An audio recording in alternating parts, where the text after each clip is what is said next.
ان الحمد لله نحمده ونستعينه ونستغفره ونعوذ بالله من شرور انفسنا ومن سيئات اعمالنا من يهده الله فلا مضل له ومن يضلل فلا هادي له واشهد ان لا اله الا الله وحده لا شريك له واشهد ان محمدا عبده ورسوله اما بعد فان خير الحديث كتاب الله وخير الهدي هدي محمد صلى الله عليه وآله وسلم وشر الأمور محدثاتها وكل محدثة بدعة وكل بدعة ضلالة وكل ضلالة في النار. أعوذ بالله السميع العليم من الشيطان الرجيم من همزه ونفخه ونفثه. بسم الله الرحمن الرحيم. رب اشرح لي صدري ويسر لي أمري واحلل عقدة من لساني يفقهوا قولي. بسم الله الرحمن الرحيم. ان اللہ وملائکتہ یصلون علی النبی یا ایھا الذین آمنوا صلوا علیہ وسلموا تسلیما. اللہم صل علی محمد وعلی آل محمد کما صلیت علی ابراہیم وعلی آل ابراہیم انک حمید مجید. اللہم بارک علی محمد وعلی آل محمد کما بارکت علی ابراہیم وعلی آل ابراہیم انک حمید مجید. اللهم ربنا آتنا في الدنيا حسنة وفي الآخرة حسنة وقنا عذاب النار. ربنا آتنا من لدنك رحمة وهيئ لنا من أمرنا رشدا. لا إله إلا أنت سبحانك إني كنت من الظالمين. حسبنا الله ونعم الوكيل ولا حول ولا قوة إلا بالله العلي العظيم. يا حي يا قيوم برحمتك أستغيث. آمين.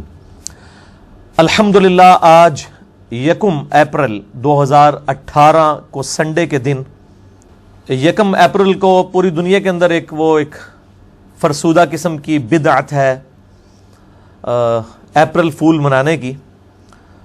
تو اسی طریقے سے جن علماء اور جن مکاتب فکر کے لیڈرز نے اپنی عوام الناس کے ساتھ اپریل فول جو منایا ہوا ہے اور اس کی وجہ سے لوگوں کو دھوکے میں ڈالا ہے، تو آج 1 اپریل کے دن ہم ان کے اس اپریل فول کو پبلک کے سامنے بیان کریں گے تاکہ ان کو پتہ چلے کہ سچائی کیا ہے انشاءاللہ تعالی. تو یہ بیسیکلی ایک سوال تھا جو بعض سمجھ لیں فرقہ بعض قسم کے علماء کی طرف سے اٹھایا گیا تھا. اب ظاہر ہے کہ ان کی پبلک کے سامنے تو وہ اب بالکل لاجواب ہو چکے ہیں. جو لوگ ہماری ریگولر ویڈیوز دیکھتے ہیں ان کے پاس الحمدللہ اتنا علم آ گیا ہے کہ وہ بڑے سے بڑے علماء کے ساتھ بیٹھ کے جب بات کرتے ہیں تو ان کو اندازہ ہوتا ہے کہ ان کے پاس تو دلیل ہی کوئی نہیں ہے، وہ تو انجینئر صاحب صحیح بات کرتے ہیں. تو اب ایک سوال آج کل بڑا گردش میں ہے ان کی طرف سے. ویسے تو ان کی اس اعتبار سے کوئی اہمیت نہیں ہے کہ ہم ان کے اوپر لیکچر ریکارڈ کرائیں، ہم عوام الناس کے لیے اسی شر میں سے خیر نکالتے ہیں. جو وہ ڈاکٹر اقبال کا بھی شعر ہے نا کہ یہ تو چلتی ہے تجھے اونچا اڑانے کے لیے. تو یہ اس قسم کے معاملات کرتے ہیں تو ہمیں مزید اونچی اڑان بھرنے کا موقع مل جاتا ہے الحمدللہ. تو یہ سوال جو ہے، یہ لفظ عربی میں سوال ہے، اردو میں ہم سوال بول دیتے ہیں. سوال میں آپ کو ورڈ بائی ورڈ پڑھ کے سنا دیتا ہوں جو مختلف لوگوں کی طرف سے آیا. سوال یہ ہے کہ بعض علمی حلقوں کی جانب سے آپ پر اماموں کا گستاخ ہونے کا الزام ہے، آپ اس حوالے سے اپنا موقف عوام الناس پر واضح کریں. شکریہ. آپ کا بھی شکریہ جی، آپ نے یہ سوال کیا تو آپ کے سوال کی برکت سے یہ جواب ریکارڈ ہو جائے گا انشاءاللہ تعالی. تو جواباً تو سب سے پہلے میں عرض کروں گا استغفر اللہ الذی لا الہ الا هو الحی القیوم واتوب الیہ، اور اس کے بعد انا للہ وانا الیہ راجعون، اور اس کے بعد لعنت اللہ علی الکاذبین، جھوٹوں پر اللہ کی لعنت کہ جنہوں نے اس قسم کا جھوٹا الزام لگایا. الحمدللہ میں تمام ائمہ کرام کا احترام کرتا ہوں دل سے اور انہی کی کتابوں سے استفادہ کرتا ہوں. یہ سامنے کتابیں کن اماموں کی رکھی ہوئی ہیں، صحیح بخاری رکھی ہے، صحیح مسلم ہے، ابو داؤد، ترمذی، نسائی، ابن ماجہ اور باقی کتابیں. ہمارے علاوہ تو کوئی احترام کرتا ہی نہیں ہے، باقی تو صرف اماموں کو مان رہے ہیں، اماموں کی نہیں مان رہے. ہم الحمدللہ اماموں کو بھی مانتے ہیں اور اماموں کی بھی مانتے ہیں. اب چونکہ اماموں کی جب مانی جائے گی تو جو انہوں نے غلط نظریات اڈاپٹ کر لیے اماموں کے بارے میں تو ظاہر ہے اس پہ زد پڑے گی. جس طرح کرسچینٹی کو جب حضرت عیسیٰ علیہ السلام کی صحیح تعلیمات بتائی جائیں گی تو وہ آپ کے خلاف ہو جائیں گے، وہ کہیں گے عیسیٰ کے گستاخ ہیں یہ، حالانکہ ہم تو توحید بیان کر رہے ہوں گے اور عیسیٰ علیہ السلام کی بتائی ہوئی توحید عوام الناس تک پہنچا رہے ہوں گے۔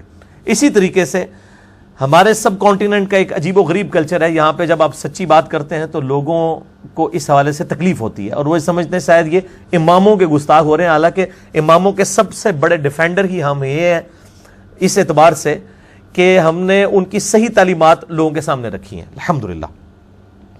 اور یہاں سب کانٹیننٹ میں انڈیا، پاکستان، بنگلہ دیش، افغانستان میں ایک عجیب و غریب کلچر ہے کہ یہاں پر لوگ ایک دوسرے کو ادبی گالیاں دیتے ہیں، یعنی جب کسی سے اختلاف ہوتا ہے تو وہ اختلاف رائے نہیں رہتا، مخالفت پہ اتر آتے ہیں۔ ہم تو بڑے سے بڑے لوگوں سے اختلاف کرتے ہیں تو صرف اختلاف رائے، مخالفت نہیں کرتے، یہ لوگ مخالفت پہ اتر آتے ہیں اور پھر اس قسم کی ادبی گالیاں انہوں نے ڈیوائز کی ہوئی ہیں لوگوں کو دینے کے لیے، کہہ دیتے ہیں جی یہ بدعتی ہو گیا ہے، یہ جو ہے بد مذہب ہو گیا ہے، یہ گمراہ ہو گیا ہے، یہ گستاخ ہو گیا، یہ ادبی گالیاں۔ اور جو غیر ادبی گالیاں ہیں، استغفر اللہ الذی لا الہ الا هو الحی القیوم واتوب الیہ، وہ تو کوئی بازاری آدمی وہ گالیاں بھی نہیں نکال سکتا جو ان حلقوں کی طرف سے پبلک میں آتی ہیں۔ اگر کسی کو شوق ہو تو یوٹیوب حافظہ اللہ تعالی و دامت برکاتہم العالیہ و مد ظلہ، اس سے آپ رابطہ کریں تو آپ کو ان علماء کی جو ادبی گالیاں ہیں، غیر ادبی گالیاں، اس کا ذخیرہ انشاءاللہ تعالی مل جائے گا۔ اور یہاں پہ ایک خاص کلچر اس اعتبار سے ہے کہ اگر کوئی شخص توحید کی کتاب و سنت پہ چلنے کی بات کرتا ہے تو اسے کہتے ہیں یہ تو وہابی ہو گیا ہے، اہل حدیث ہو گیا۔ کوئی صحابہ کرام کی عظمت کی بات کرے تو اسے کہتے ہیں یہ تو دیوبندیوں والی باتیں کرتا ہے۔ کوئی عشق رسول اور محبت رسول صلی اللہ علیہ وآلہ وسلم کی بات کرے، اگر وہ غلو کے درجے میں نہ ہو، غلو والا معاملہ الگ، تو کہتے ہیں یہ تو بریلویوں والی باتیں کرتا ہے۔ اور اگر کوئی اہل بیت کی محبت کی بات کرے تو کہتے ہیں یہ تو رافضی ہو گئے، یہ تو شیعوں والی باتیں کرتا ہے۔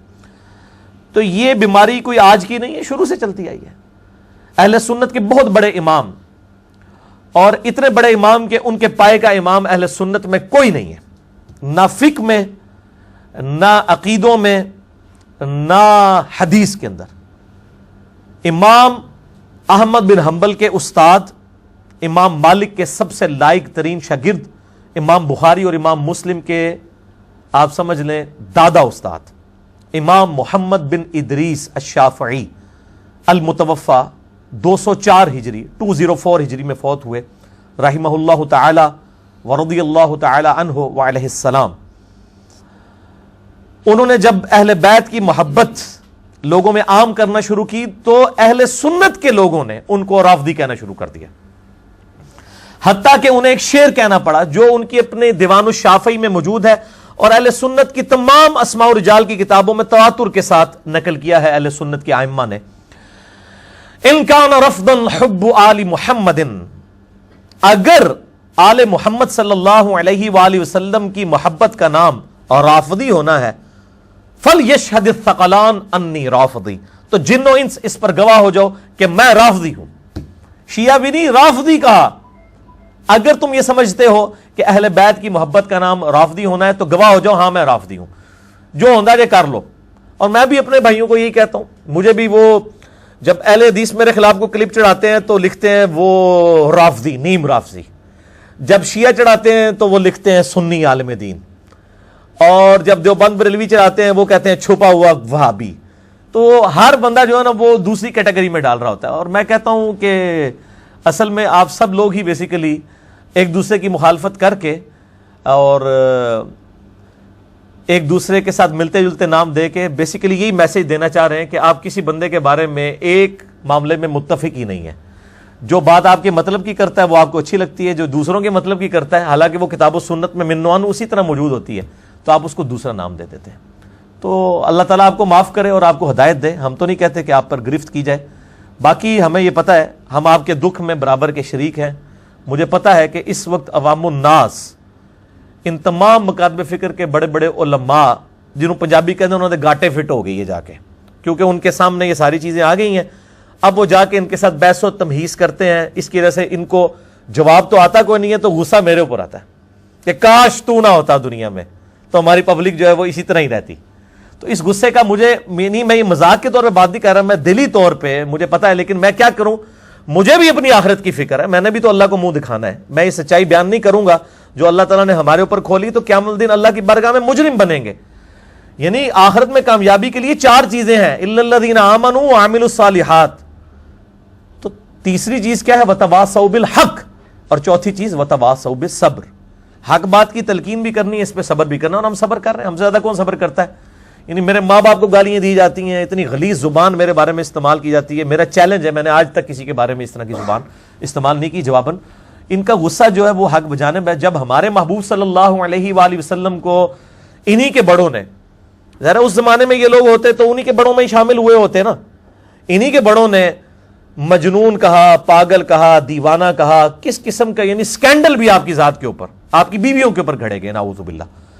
تو ہم تو آپ صلی اللہ علیہ وآلہ وسلم کے ڈاکیے ہیں, ہمیں بھی اسی تکلیفوں سے گزرنا پڑے گا, یہ نیچرل ہے. تو ہمارا کام یہ ہے کہ علمی طریقے سے اپنی پوائنٹ آف ویو پبلک کی عدالت میں, ہم عوام الناس کی عدالت میں, میں نے آج تک کسی کو مناظرے کا کبھی چیلنج نہیں کیا, کبھی بھی, نہ پہلے کیا نہ کبھی مستقبل میں. عوام الناس کی عدالت میں بات رکھتے ہیں کہ آپ کو بات سمجھ آتی ہے تو قبول کر لیں, نہیں سمجھ آتی چھوڑ دیں. اور جب میں اپنا موقف کسی کے سامنے رکھتا ہوں تو بعض اوقات کہتے ہیں جی فلاں عالم نے آپ کا جواب دیا, آپ اس کا بھی جواب دیں. بھائی جواب جس نے دے دیا, ہم نے ایک پوائنٹ آف ویو سامنے رکھا, کسی نے جواب دے دیا, دونوں چیزیں سامنے آ گئی. اب عوام خود فیصلہ کرے گی کہ کس نے دلیل کے اوپر بات کی ہے اور کس نے چھوڑی ہے. تو وہ عوام خود فیصلہ کرے گی. اس لیے جواب کا جواب نہیں دینا ہوتا. پوائنٹ آف ویو سامنے رکھا, دوسرے نے رکھ دیا, بات ختم ہوگی. یہ تو قیامت تک پھر سلسلہ ہوگا کہ میں جواب دوں گا پھر وہ جواب دیں گے. میرا ایک موقف ہے, میں نے بڑی ذمہ داری کے ساتھ آپ کے سامنے رکھا ہے, اور اب اس کے جواب میں آپ نے جواب ریکارڈ کر دیا, دیٹس اینف, یہ کافی ہے. میرے بھائیوں,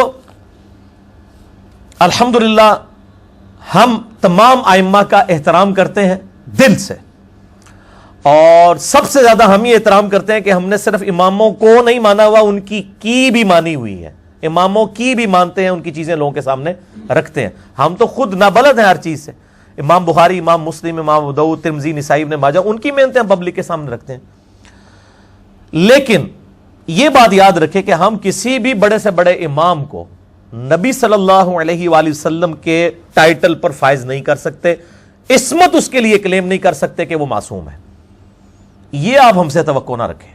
اصل میں ان کی توقع یہی ہوتی ہے کہ یہ ہمارے بزرگوں کو معصوم سمجھ لیں. کہتے نہیں ہیں لیکن دل میں خواہش یہی رکھتے ہیں. اس کا یہ ثبوت ہے کہ آپ جب ان لوگوں سے ڈسکشن کریں نا, آپ ان کو کہیں کہ نبی علیہ السلام کے علاوہ, کہتے ہیں سب سے غلطی ہو سکتی ہے. سب سے؟ ہاں جی سب سے.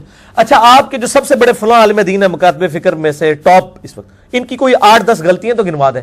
استغفر اللہ تو بولے فوراً استغفر اللہ کہہ دیں گے. تو پھر ابھی تھوڑی دیر پہلے تو آپ کہہ رہے تھے سارے غلطی کر سکتے ہیں, ابھی جب کہا کہ غلطی کو 8-10 گنوا دیں تو آپ تو ایک گنوانے کے لیے بھی تیار نہیں ہوئے.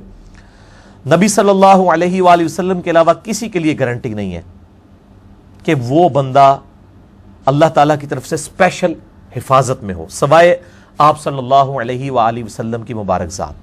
اللہ تعالیٰ نے قرآن حکیم میں کیٹاگوریکل مینشن کر دیا سورۃ النجم کی شروع کی آیات میں, اعوذ باللہ من الشیطان الرجیم, بسم اللہ الرحمن الرحیم, ما ضل صاحبکم وما غوا. تمہارے نبی صلی اللہ علیہ وآلہ وسلم نہ کبھی بہکے ہیں اور نہ کبھی بے راہ چلے ہیں. وما ینطق عن الہوا, یہ اپنی خواہش نفس سے کچھ نہیں کہتے.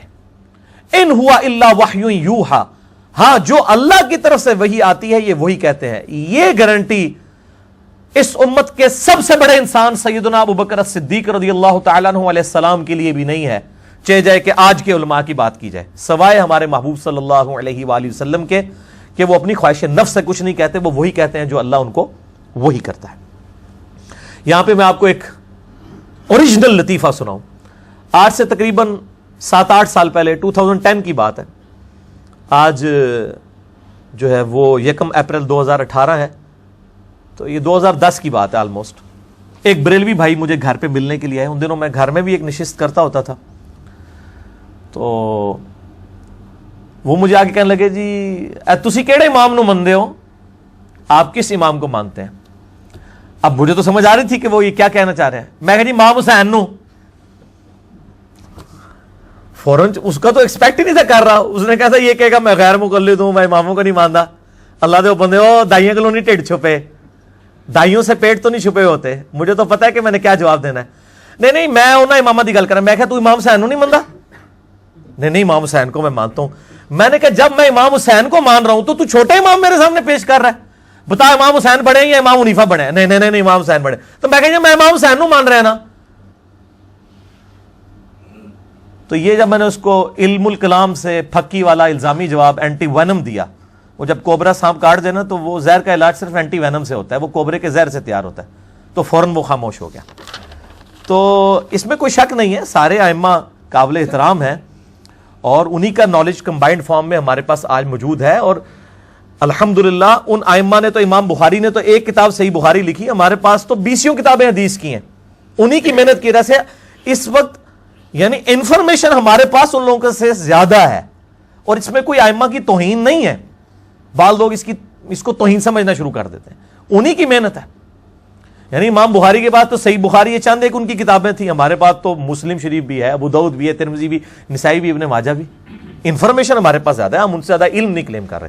باقی جہاں تک سائنٹیفک معاملات ہیں جو قرآن حکیم کی آیات بیالوجی سے ریلیٹڈ ہیں, جیالوجی سے ریلیٹڈ ہیں, ایمبریالوجی سے ریلیٹڈ ہیں, اسٹرانومی سے ریلیٹڈ ہیں, سائنٹیفک فیکٹس, وہ تو یقیناً ہم بانگے دول کہتے ہیں اپنے بارے میں نہیں, ہمارے بچوں کے پاس بھی سائنس کے اعتبار سے قرآن حکیم کی آیات کا وہ علم زیادہ ہے جو ہمارے بزرگوں کے پاس نہیں تھا.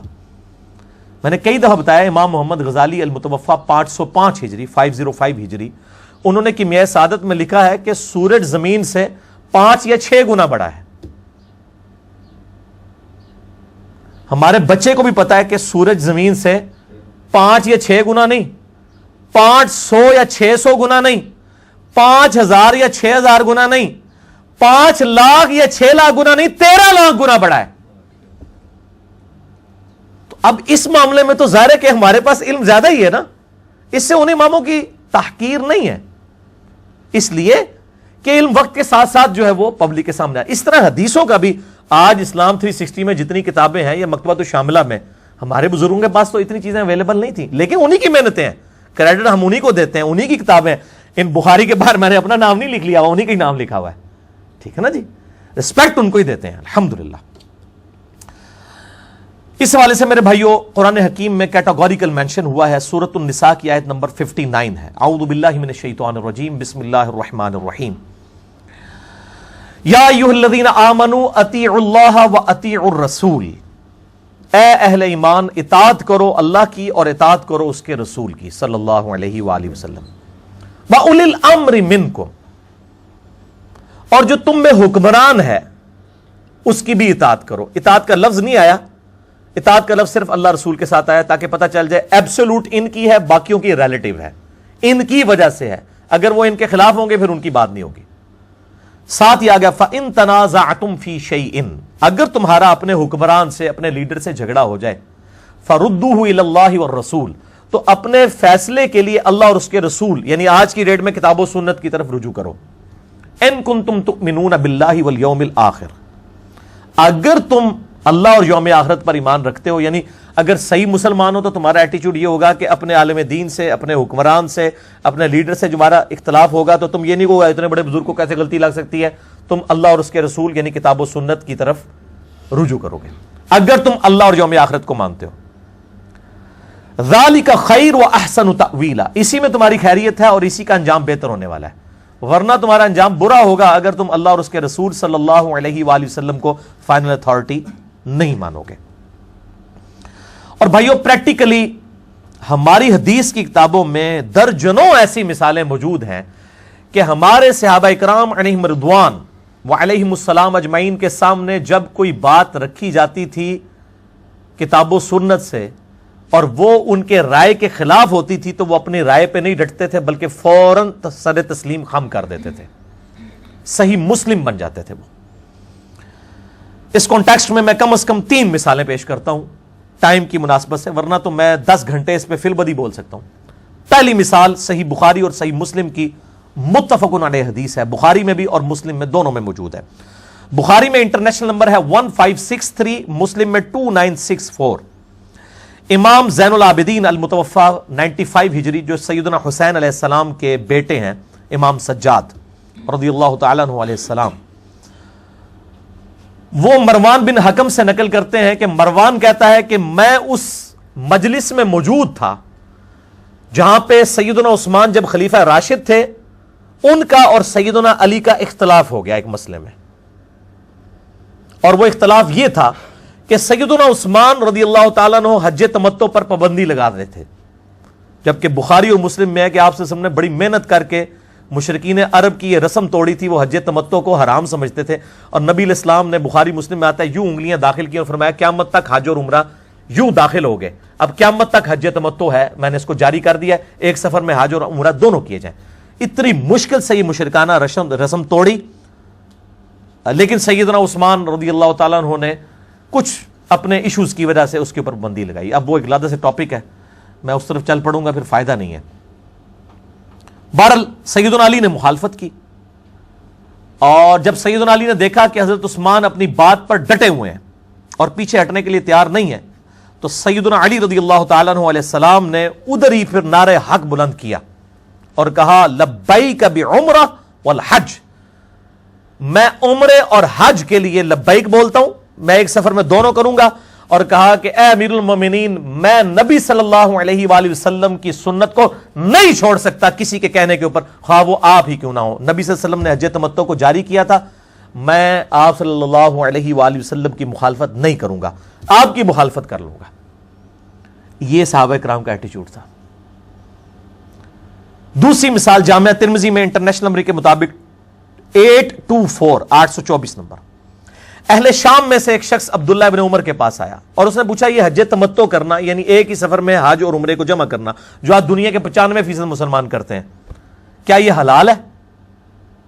پہلے انہیں فتویٰ لالا، بڑا سیانا سی، اس کو یہ تھا کہ بعد میں مکر ہی نہ جائیں، حالانکہ وہ تو کامل الایمان مومن تھے، انہوں نے تو بعد میں ایسا جواب دیا جو اس کے وہم اور گمان میں بھی نہیں تھا۔ انہوں نے کہا حلال کیا، سنت ہے، حج قران بھی حج اور عمرے کو ایک سفر میں جمع کیا جاتا ہے، تمتع میں بھی کیا جاتا ہے، حج افراد میں صرف حج ہوتا ہے، قران ہو یا تمتع ہو، دونوں ہی ایک سفر میں دونوں چیزوں سے فائدہ اٹھانا، تمتع کہتے ہیں فائدہ اٹھانے کو، تو یہ دونوں چیزیں سنت ہیں۔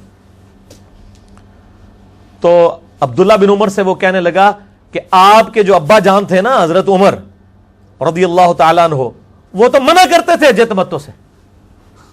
اب انہوں نے کہا اتنے بڑے بزرگ ہوں گے، آخر کوئی وجہ تو ہوگی، یہ تو امام حنیفہ رحمہ اللہ کے بارے میں اتنی بڑی کلیم کرتے ہیں۔ عبداللہ بن عمر رضی اللہ تعالیٰ نے فرمایا کہ مجھے یہ بتا، اگر کسی چیز کو کرنے کا حکم نبی صلی اللہ علیہ وآلہ وسلم دیں اور اس سنت کو جاری کریں اور میرا باپ اس کی مخالفت کرے، تو نبی علیہ السلام کی بات مانی جائے گی یا میرے باپ عمر کی بات مانی جائے گی؟ اس نے کہا جی نبی صلی اللہ علیہ وسلم کی۔ تو انہوں نے کہا جب میں بتا رہا ہوں کہ نبی علیہ السلام نے اسے جاری کیا ہے، تو نبی صلی اللہ علیہ وآلہ وسلم کی سنت پہ یہ عمل کرو۔ اچھا، اس نے پہلے اس لیے پوچھ دیا، بعد میں مکر ہی نہ جائے، مکرے کیا، انہوں نے تو توقع سے بڑھ کے جواب دیا۔ انہوں نے کہا میرے باپ کی نہیں مانی جائے گی۔ انہوں نے نہیں کہا آپ نے اپنے باپ کی گستاخی کر دی ہے جس نے رومن اور پرشین امپائر گرائی تھی، وہ نبی علیہ السلام کا فرمان ہے جامعہ ترمذی میں، میرے بعد اگر کوئی نبی ہوتا تو عمر ہوتا۔ اتنے بڑے شخص کو آپ چیلنج کر رہے ہیں۔ ان کا چیلنج کیا ہے؟ بیسیکلی نبی علیہ السلام کے مقابلے میں جب کوئی بڑے سے بڑا شخص بھی آ جائے گا، اس کی کیا اوقات رہ جاتی ہے پھر نبی کے مقابلے پہ؟ ہم نہیں اس سے مقابلہ کر رہے ہوتے، جب نبی کے مقابلے پہ کوئی بھی شخص آئے گا تو ظاہر ہے وہ تو پھر مقابلہ زمین و آسمان کا فرق ہے میرے بھائی۔ تیسری مثال مسند امام احمد، مکتبۃ الشاملہ میں جو عربک ورژن ہے اس میں اس کا نمبر ہے 2277 اور 3121۔ سیدنا ابن عباس رضی اللہ تعالی عنہ علیہ السلام کا مکالمہ ہوا عروہ بن زبیر تابعی کے ساتھ حج تمتع کے مسئلے میں، چونکہ حضرت عمر نے پہلے پابندی لگائی، اس کے بعد عثمان نے لگائی، یہ تو دعائیں دیں حضرت علی کو کہ انہوں نے ایسا حج تمتع کو اپنے دور خلافت میں بحال کرایا کہ پھر بعد میں کسی کی جرت نہیں ہوئی پابندی لگانے کی، قیامت تک کے لیے یہ معاملہ ختم ہو گیا۔ تو عروہ بن زبیر کہتا ہے ابن عباس سے کہ یہ دیکھیں لوگ تو گمراہ ہو رہے ہیں، لوگ حج تمتع کر رہے ہیں۔ انہوں نے کہا عقل کے ناخن لے، گمراہ کہاں سے ہو رہے ہیں لوگ؟ حج تمتع تو سنت ہے، چاہے وہ قران ہو یا تمتع، ایک سفر میں حج اور عمرے کو جمع کرنا، اور تو کہہ رہے گمراہ ہوں گے؟ تو اس نے آگے سے کہا کہ وہ تو حضرت عمر تو منع کرتے تھے حج تمتع سے۔ تو حضرت ابن عباس کو اتنا غصہ آیا، انہوں نے کہا قریب آسمان سے پتھر برس پڑے تم پر کہ میں تمہیں رسول اللہ کی سنت بیان کرتا ہوں اور تم مجھے کہتے ہو کہ ابو بکر عمر یہ کہتے تھے۔ میں رسول اللہ کی باتیں کر رہا ہوں، اور تم آگے سے مجھے یہ باتیں کرتے ہو. انہوں نے کہا یہ اتنے بڑے بزرگ کی آپ نے توہین کر دی ہے, یہ ہو گیا وہ ہو گیا. لیکن ایک خاص مینٹلٹی ہوتی ہے. عروہ بن زبیر نے جب یہ سنا نا, اس نے آگے سے کہا کہ جی وہ ابو بکر اور عمر تو آپ سے زیادہ سنت پہ عمل کرنے والے تھے. ٹھیک ہے, وہ آج بھی یہی ہوتا ہے. ہم کسی کو بتاتے ہیں نا, وہ کہتے ہیں جی اشرف تھانوی صاحب نے یا احمد بریلوی صاحب نے بخاری مسلم نہیں پڑھی ہوئی تھی, ان کو کیوں نہیں پتا چلا رفع الیدین کے ساتھ طریقہ ہے. وہ عروہ نے بھی آگے سے ابن عباس کو یہ کہہ دیا. تو یہ یعنی بیماری غلطی ہے, چاہے وہ تابعین کے اندر آ جائے. اب عروہ تابعی ہے, عبداللہ ابن زبیر صحابی کا بھائی ہے, حضرت زبیر کا بیٹا ہے, صحابی کا بیٹا ہے, اشرم وشرم میں سے ہے. لیکن آپ دیکھ لیں جب کوئی غلطی لگ جائے تو اس قسم کی بندہ حرکتیں کرتا ہے کہ نبی علیہ السلام کے مقابلے پہ, یعنی ایک شخصیت پرستی اسلام میں نہیں ہے. لیکن ابن عباس نے الحمدللہ اپنا حق ادا کیا, اور آج پریکٹیکلی سیدنا علی نے جیسے حج تمتع اپنے دور خلافت میں بحال کروایا, آج 95% کیا 99% لوگ حج تمتع ہی کرتے ہیں, ایک سفر میں حج اور عمرہ اکٹھا کرتے ہیں. مشرکین عرب اسے گناہ سمجھتے تھے, وہ کہتے تھے نہیں حج کے لیے آؤ تو اللہ سے سفر کرو. یہ کیا ہوا, آئے حج کے لیے اور پہلے عمرہ کر لیا پھر حج کر لیا, یہ تو حج کی توہین ہے. اللہ کے نبی علیہ السلام نے اس کو جاری کیا کہ میرے امتی تو دور دراز کے علاقوں سے بھی آئیں گے, ان بیچاروں کو زندگی میں موقع ہی ایک دفعہ ملے گا تو وہ پہلے آ کے عمرہ کریں, اسی سفر میں عمرے کا ثواب بھی کمائیں, پھر احرام کھول دیں, پھر بعد میں حج بھی کر لیں. تو نبی علیہ السلام نے مشرکین عرب کی رسم کو ختم کیا. لیکن حضرت عمر نے اپنے پولیٹیکل ڈیسیژن کی وجہ سے کیا. آپ مسلم شریف پڑھ کے دیکھ لیں کتنے سخت صحابہ کرام کے کامنٹس ہیں حضرت عمر کے بارے میں اس معاملے میں. لیکن ظاہر ہے ان کی وجہ سے وہ دب گئے, کچھ کہہ نہیں سکے. پھر حضرت عثمان نے بھی یہ کیا, حضرت علی بھی بولتے رہے, عبداللہ بن عمر خود حضرت عمر کے ڈیسیژن کے خلاف بولے. پھر جب حضرت علی کا دور خلافت آیا تو جہاں کئی اور بدعتیں جو جاری ہو چکی تھیں آل امیہ کے گورنروں کی وجہ سے, وہ سیدنا علی نے وہ ساری ختم کی. ان میں سے ایک یہ بھی بدعت ختم کی کہ حج تمتع پر جو پابندی تھی وہ اٹھا لی, اور آج تک امت الحمدللہ حج تمتع کرتی ہے, اور امت کے اجماع نے قبول کر لیا. آپ حدیث کی ساری کتابیں اٹھا کے دیکھیں, امام ترمذی کو خصوصاً انہوں نے تو باقاعدہ یعنی اس کے اوپر بڑے کھل ڈل کے کمنٹس لکھے ہیں اس حوالے سے کہ حج تمتع الحمدللہ بحال ہو گیا. حضرت معاویہ نے اپنے دور میں تھوڑا زور لگانے کی کوشش کی کہ حج تمتع کو پھر بند کیا جائے, لیکن جو حضرت علی نے اتنا دھکا لگا دیا تھا کہ وہ ان کی ایکسیپٹنس نہیں ہوئی. پھر الحمدللہ یہ اللہ تعالیٰ سیدنا علی رضی اللہ تعالیٰ کی اس کوشش کو قبول فرمائے, جس نے جو ایفرٹ کی ہوئی ہے اس میں اللہ تعالیٰ اس کو جزائے خیر دے. اس طرح میرے بھائیوں یہ بھی ممکن ہے کہ بڑے سے بڑے صحابی, بڑے سے بڑے امام سے کوئی دین کی بات چھپی رہ جائے, یہ بھی ممکن ہے. آپ یہ نہیں کہہ سکتے یہ اتنا بڑا صحابی اتنا بڑا امام ہے اس کو یہ بات نہیں تھی پتا, یہ ہو سکتا ہے, بالکل پاسبلٹی ہے. اور اگر کوئی کتاب و سنت کی دلیل دیکھنے کے بعد بھی کہے کہ نہیں نہیں نہیں میں نے نہیں, یہ میرے سامنے بے شک بخاری مسلم سے نماز کا طریقہ آ گیا ہے رفع الیدین کے ساتھ, لیکن نہیں نہیں نہیں نہیں میں نے نہیں کرنا کیونکہ میرے علماء کو نہیں پتا چلا کہ بخاری مسلم میں لکھا تھا, تو یہ زہر قاتل ہے ایمان کے لیے چیزیں. میں آپ کو حق 4 یار کی نسبت سے, خلفائے راشدین کی نسبت سے, ویسے تو حق 5 یار ہیں, وہ سیدنا حسن کی خلافت 6 مہینے کی سیدنا علی میں شمار کی جاتی, اس لیے حق 4 یار ہم کہتے ہیں. حق 4 کی نسبت سے میں آپ کو صحابہ کرام کی 4 مثالیں دیتا ہوں. پہلی مثال صحیح بخاری میں 4454 انٹرنیشنل نمبر کے مطابق, نبی صلی اللہ علیہ وآلہ وسلم کی جب وفات ہوئی تو سیدنا عمر رضی اللہ تعالیٰ عنہ نے تلوار اٹھا لی اور مسجد نبی میں آ کے انہوں نے کہا جو کہے گا نبی علیہ السلام فوت ہو گئے ہیں اس کو نہیں میں چھوڑوں گا. میں نے وفات النبی پہ پورا لیکچر دیا, مسئلہ 163, پوری ڈیٹیل, سارے طریق میں نے اس کے سارے طرق بیان کیے ہیں, ڈیٹیل سے وہاں دیکھیں. اب سب لوگ ڈر رہے ہیں. سیدنا ابو بکر صدیق رضی اللہ تعالیٰ عنہ آئے, سیدھے حجرہ عائشہ میں گئے, نبی علیہ السلام کو بوسہ دیا ماتھے پر, پھر باہر نکلے. سیدنا عمر سے کہا کہ بیٹھ جاؤ عمر. اب حضرت عمر سون ہی نہیں رہے. حضرت بکر فوراً ممبر کی طرف گئے اور کہا کہ عمر کو اس کے حال پہ چھوڑ دو, میری طرف متوجہ ہو. چونکہ حضرت بکر کا مرتبہ زیادہ تھا, لوگ ان کی طرف متوجہ ہوئے. تو حضرت بکر نے پہلی بات کی, من کان یعبد محمدا فإن محمد قد مات. یاد رکھو جو کوئی اگر محمد صلی اللہ علیہ وآلہ وسلم کی عبادت کرتا تھا تو جان لے کہ محمد صلی اللہ علیہ وآلہ وسلم دنیا سے جا چکے ہیں, فوت ہو چکے ہیں, ان کو موت آ گئی ہے. من کان یعبد اللہ, اور جو کوئی اللہ کی عبادت کرتا ہے, فإن اللہ هو الحی القیوم, تو بے شک اللہ تعالی الحی ہے, زندہ ہے, قائم ہے, باقیوں کو قائم رکھنے والا ہے. پھر قرآن کی آیات پڑھی, انک میت وانہم میتون, سورہ الزمر کی. اے نبی آپ کے مخالفین کو بھی مرنا ہے اور آپ کو بھی مرنا ہے. پھر وہ آیت پڑھی, وما محمد الا رسول قد خلت من قبلہ الرسل, سورہ آل عمران 144, کہ محمد تو نہیں مگر ایک رسول ہی, ان سے پہلے بھی رسول گزرے, اگر یہ فوت ہو جائیں یا جنگ میں شہید کر دیے جائیں، کہ اپنے دین سے الٹے قدم پھر جاؤ گے؟ جو ثابت قدم رہے گا اللہ اس کو جزا دے گا، الٹے قدم پھرنے والے کا اللہ تعالیٰ کا وہ کوئی نقصان نہیں کر سکے گا۔ بل یہ ڈیٹیل ٹاپک ہے، مسئلہ 163 ہے میرا وفات النبی صلی اللہ علیہ وآلہ وسلم کے اوپر، اور حیات النبی صلی اللہ علیہ وآلہ وسلم پر مسئلہ نمبر 5 ہے، وہ آپ دیکھ لیں۔ سیدنا عمر کہتے ہیں جب میں نے ابو بکر سے یہ باتیں سنی اور یہ آیات سنی تو مجھے لگا کہ یہ آیات ابھی نازل ہوئی ہیں، حالانکہ مجھے پتا تھی کہ یہ آیات موجود ہیں۔ غزوہ احد کے موقع پہ جب نبی علیہ السلام کی شہادت کی خبر مشہور ہوئی تھی، اس وقت یہ آیات نازل ہوئی تھی۔ کہتے ہیں مجھے لگا اب نازل ہوئی ہیں، کہتے ہیں میرے پاؤں میرے جسم کا وزن نہیں اٹھا سکے۔ قرآن سن کے یہ حالت ہو گئی تھی۔ یہ صحابی میں اور عام آدمی میں فرق ہے۔ عام آدمی کو بخاری مسلم قرآن کھول کے بھی دکھاتے رہے نا، اس کے کان پہ جوں تک نہیں رینگتی، اور صحابی کے سامنے جب آیات حضرت بکر نے تلاوت کی تو حضرت عمر کہتے ہیں میرے پاؤں میرے جسم کا وزن نہیں اٹھا سکے، اور مجھے یقین آ گیا کہ نبی علیہ السلام فوت ہو گئے۔ اب حضرت عمر جیسے بندے کو بھی یہ غلطی لگ سکتی ہے، اور حضرت بکر کے کہنے پہ انہوں نے اپنی اصلاح کر لی، تو باقی لوگ جو ہے وہ کس کھیت کی مولی ہیں کہ وہ یہ سمجھتے ہیں کہ ہمیں غلطی نہیں، ہمارے بزرگوں کو غلطی نہیں لگ سکتی۔ دوسری مثال صحیح بخاری صحیح مسلم میں دونوں میں ہے، انٹرنیشنل نمبر کے مطابق بخاری میں 3212، مسلم میں 6384۔ سیدنا حسان ابن ثابت مسجد نبوی میں بیٹھ کے اشعار سنا رہے تھے، کچھ شعر نعتیہ، حضرت ابو ہریرہ پاس بیٹھے تھے، حضرت عمر خلیفہ تھے، پاس سے گزرے اور یوں کر کے گھورا، آگے وہ بھی صحابی تھا، اس نے کہا عمر اس طرح نہ مجھے دیکھ، تجھ سے بہتر شخص مسجد میں بیٹھا ہوتا تھا، میں ان کو بھی نعتیہ اشعار سناتا تھا، یعنی نبی صلی اللہ علیہ وآلہ وسلم۔ حضرت عمر نے کہا گواہ لاؤ، انہوں نے کہا یہ ابو ہریرہ بیٹھا ہے، انہوں نے کہا ابو ہریرہ بتاؤ کیا نبی علیہ السلام میرے لیے ممبر نہیں رکھواتے تھے؟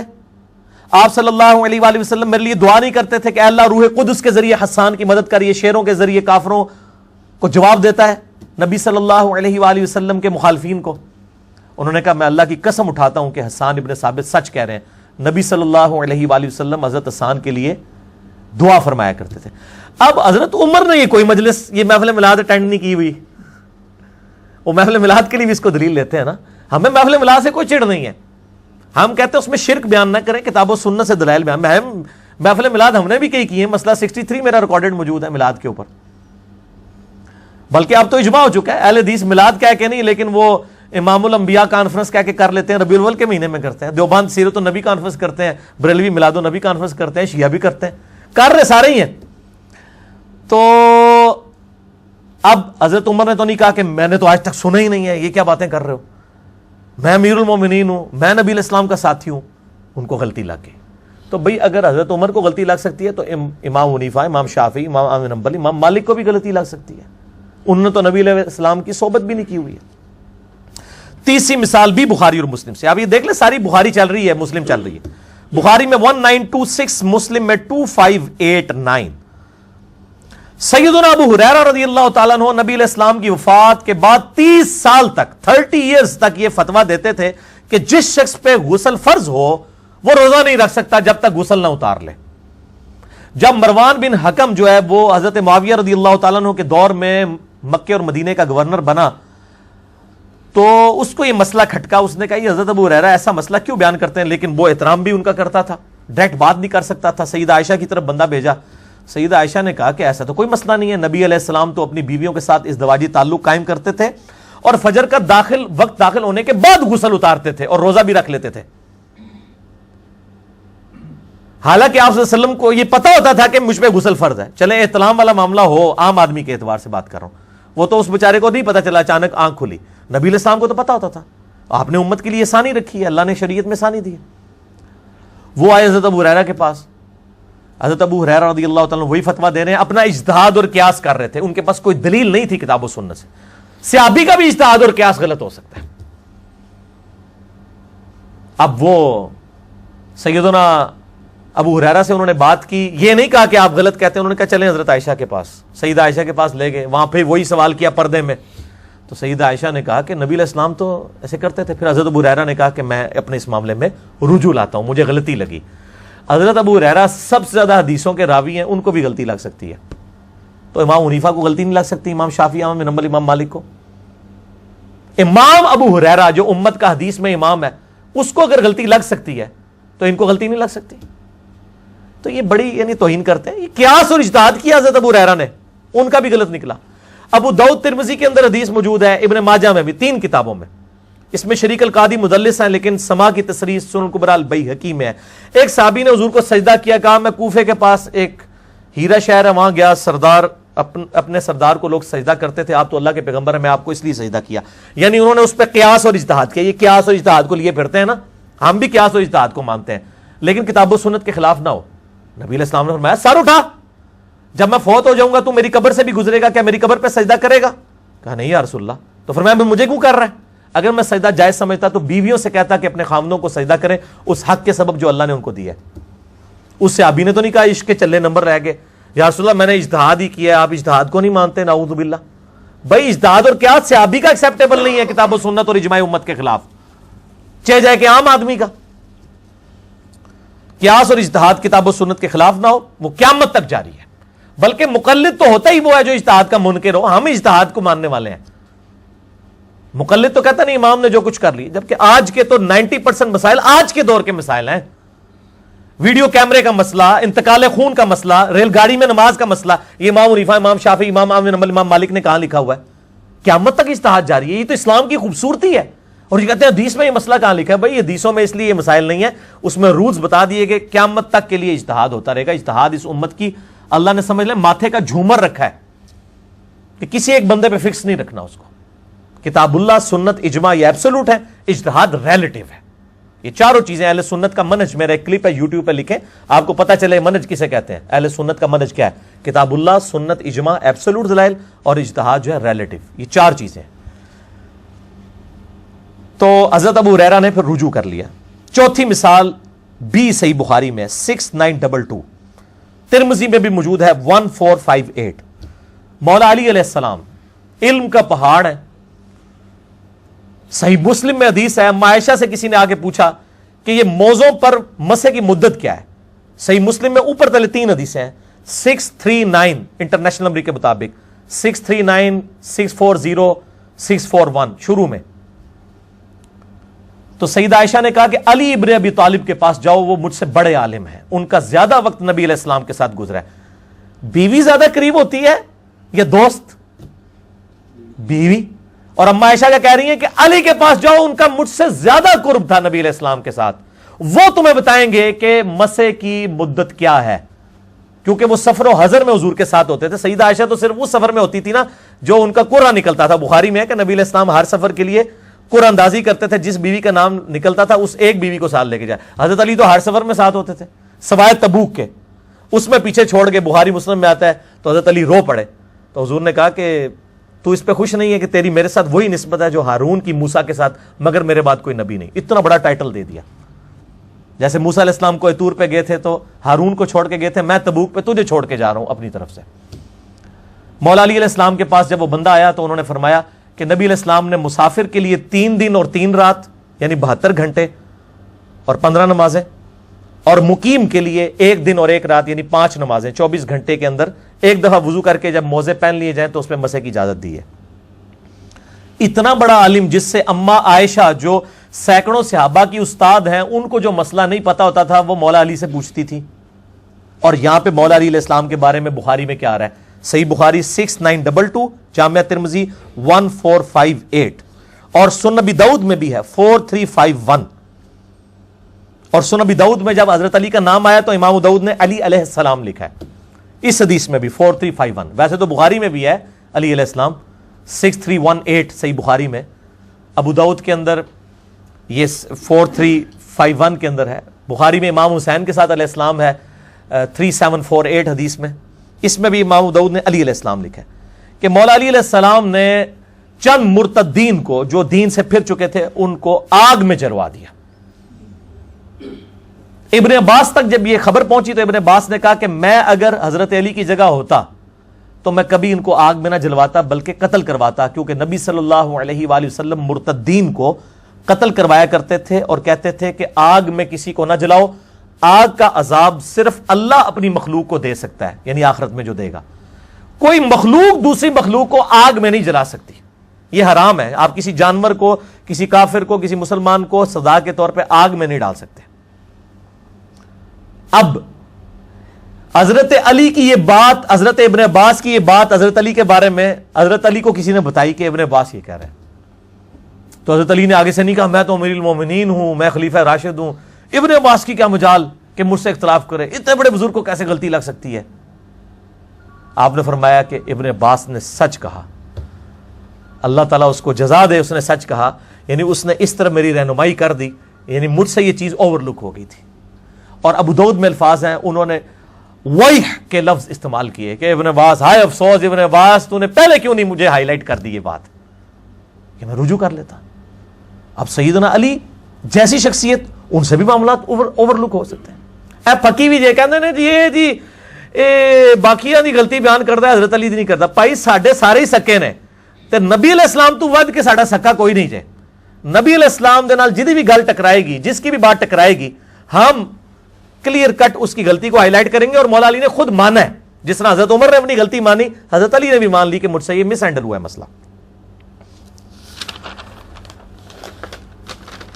تو یہ میرے بھائیوں کلیئر کٹ ہو گیا کہ جلیل القدر صحابہ سے اگر کوئی علمی باتیں پوشیدہ رہ سکتی ہیں تو ائمہ اکرام کو اب آپ کس کھاتے میں مانیں گے، جو نہ تابعین ہیں بلکہ تبع تابعین اور تبع تابعین میں آتے ہیں؟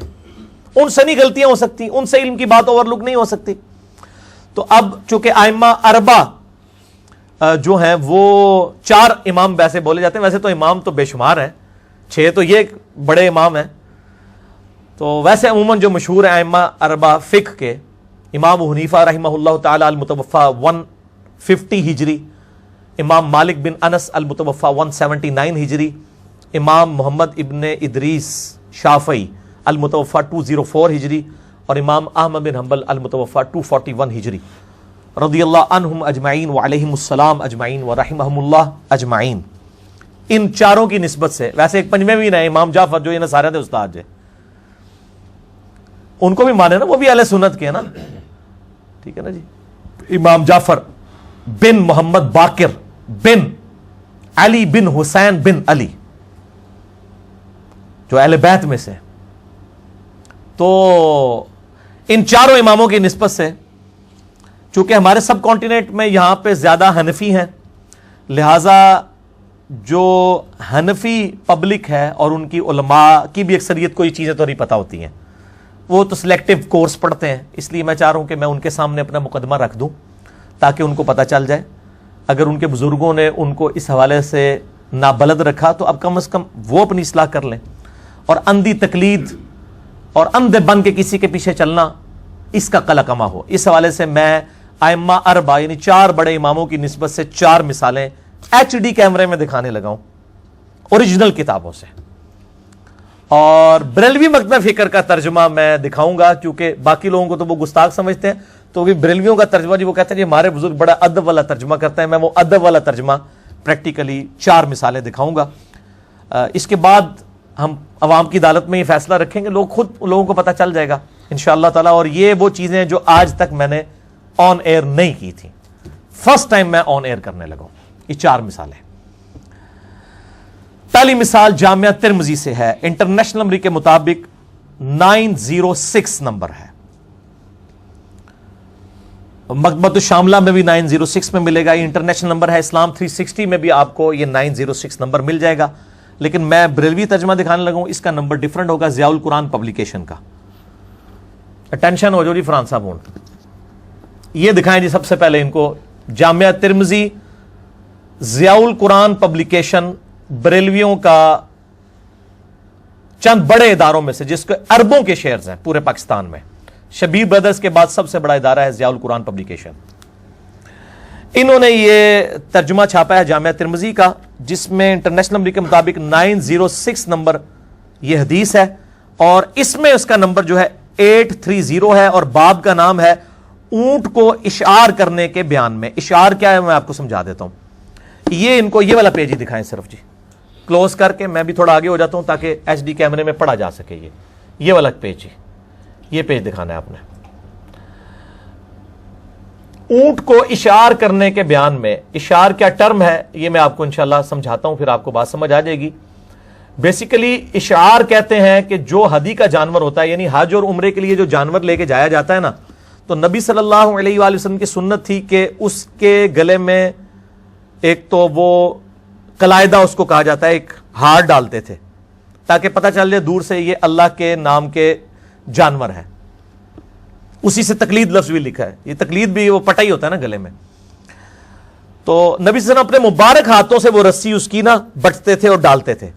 پھر آپ کی عادت تھی کہ ہدی کے جانور کو جو چھری کی نوک ہوتی ہے نا ہلکی سی، وہ ہلکی سی یوں نوک لگا کے نا، ہلکی سی نوک لگا کے وہ جو خون نکلتا تھا نا اس خون سے اس کی گردن پہ مل دیتے تھے، اس سے ریڈ کلر آ جاتا تھا یہاں پہ. اسے کہتے ہیں اشعار، اور یہ نشانی ہوتی تھی کہ اللہ کی راہ کے جانور ہیں. ویسے تو ہمارے انسانوں کے بھی کان اور ناک بھی چھدوائے جاتے ہیں، یہ کوئی مسئلہ کرنا نہیں ہے، ٹھیک ہے. انسانوں کو بھی چھدوائے جاتے ہیں، اور یہ بھی کوئی یہ نہیں کہ گردن کاٹ دیتے تھے ہلکا سا نشان کر کے. وہ جانور کو تو فرق ہی نہیں پڑتا اس طرح کی چیزوں سے، ان کے اوپر تو وہ مطلب جوئیں پڑی ہوئی ہوتی ہیں، ان کو تو وہ مطلب چیونٹیاں کاٹ رہی ہوتی ہیں، ان کی تو ایک نارمل چیز ہے. یہ سنت ہے. اب اس سنت کا مذاق اڑایا گیا. تو امام ترمذی رحمہ اللہ تعالیٰ نے ایک واقعہ نقل کیا ہے اسی کانٹیکسٹ میں. جامعہ ترمذی 906 انٹرنیشنل نمبر کے مطابق، ضیاء القرآن میں 830، جو میں نے آپ کو ایچ ڈی کیمرے میں دکھا دیا. امام ترمذی فرماتے ہیں کہ میں نے یوسف بن عیسیٰ سے سنا، وہ فرماتے ہیں میں نے امام وکی سے سنا کہ جب یہ حدیث روایت کی گئی تو اس معاملے میں اہل رائے کے قول کو نہ دیکھو. امام ترمذی اہل رائے کہتے ہیں حنفیوں کو کہ یہ اپنی رائے سے فتویٰ دیتے ہیں، کتاب و سنت سیکنڈ پرائرٹی پہ آ جاتا ہے. اہل الرائے ان کو کہا جاتا ہے، اہل کوفہ کو. تو امام وکی یہ حدیث بیان کر رہے تھے کہ اشعار کرنا سنت ہے. وہ کہتے ہیں اس کے معاملے میں اہل رائے کی یعنی حنفیوں کی رائے کو نہیں دیکھنا، اشعار کرنا زخم لگانا سنت ہے، اور ان کا مخالفین کا قول اہل الرائے یعنی اہل کوفہ کا قول بدعت ہے. یہ حنفیوں کے اقوال کو کیا کہہ رہے ہیں امام ترمذی کیا لکھ رہے ہیں؟ بدعت. ان کی فقہ کے ایک مسئلے کو بدعت. امام ترمذی فرماتے ہیں میں نے ابو صائب سے سنا، وہ کہتے تھے ہم امام وکی کے پاس تھے کہ انہوں نے اہل رائے میں سے ایک شخص کو کہا کہ نبی صلی اللہ علیہ وآلہ وسلم تو اشعار کرتے تھے. اچھا، تو اس نے آگے سے کیا کہا کہ امام حنیفہ رحمہ اللہ فرماتے ہیں کہ یہ تو مسلح ہے، یعنی شکل بگاڑنا. استغفر اللہ واتوب الیہ. اس شخص نے کہا کہ ابراہیم نخعی بھی کہتے ہیں کہ یہ مسلح ہے.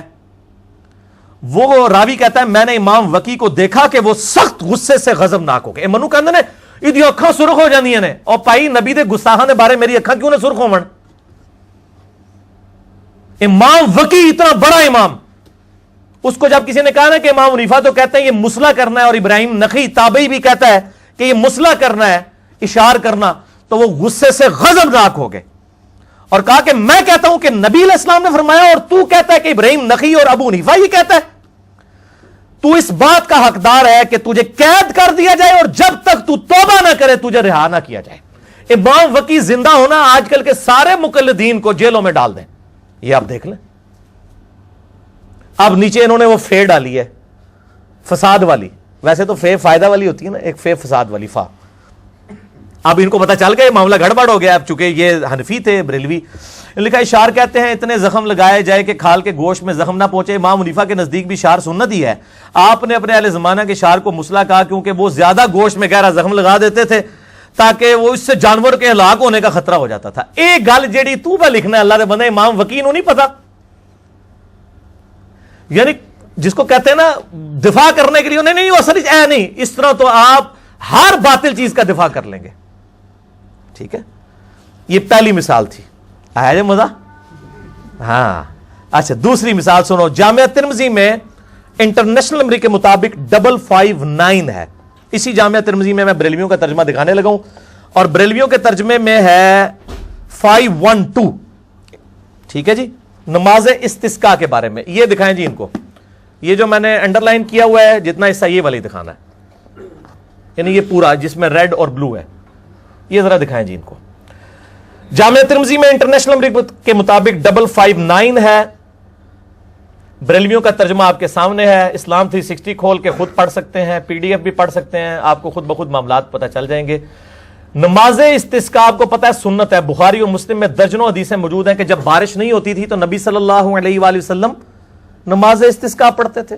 اس میں کئی زیادہ تکبیرات ہوتی ہیں، رفع الیدین والے معاملات، باقی سارے وہ ایک علیحدہ سے بحث ہے، وہ میں نہیں اس کو ڈسکس کرتا. بہرحال نماز استسقاء کے بارے میں جب حدیث لی نا امام ترمذی نے، یہ 559، اس کے بارے اس میں پھر جو ہے وہ امام ترمذی کیا لکھتے ہیں؟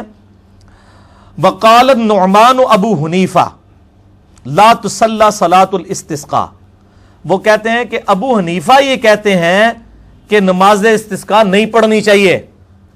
بخاری مسلم میں درجنوں حدیثیں ہیں نبی علیہ السلام نماز استسقاء پڑھتے تھے، اور آج حنفی بھی پڑھتے ہیں ماشاءاللہ، لیکن ان کو پتہ نہیں ہے.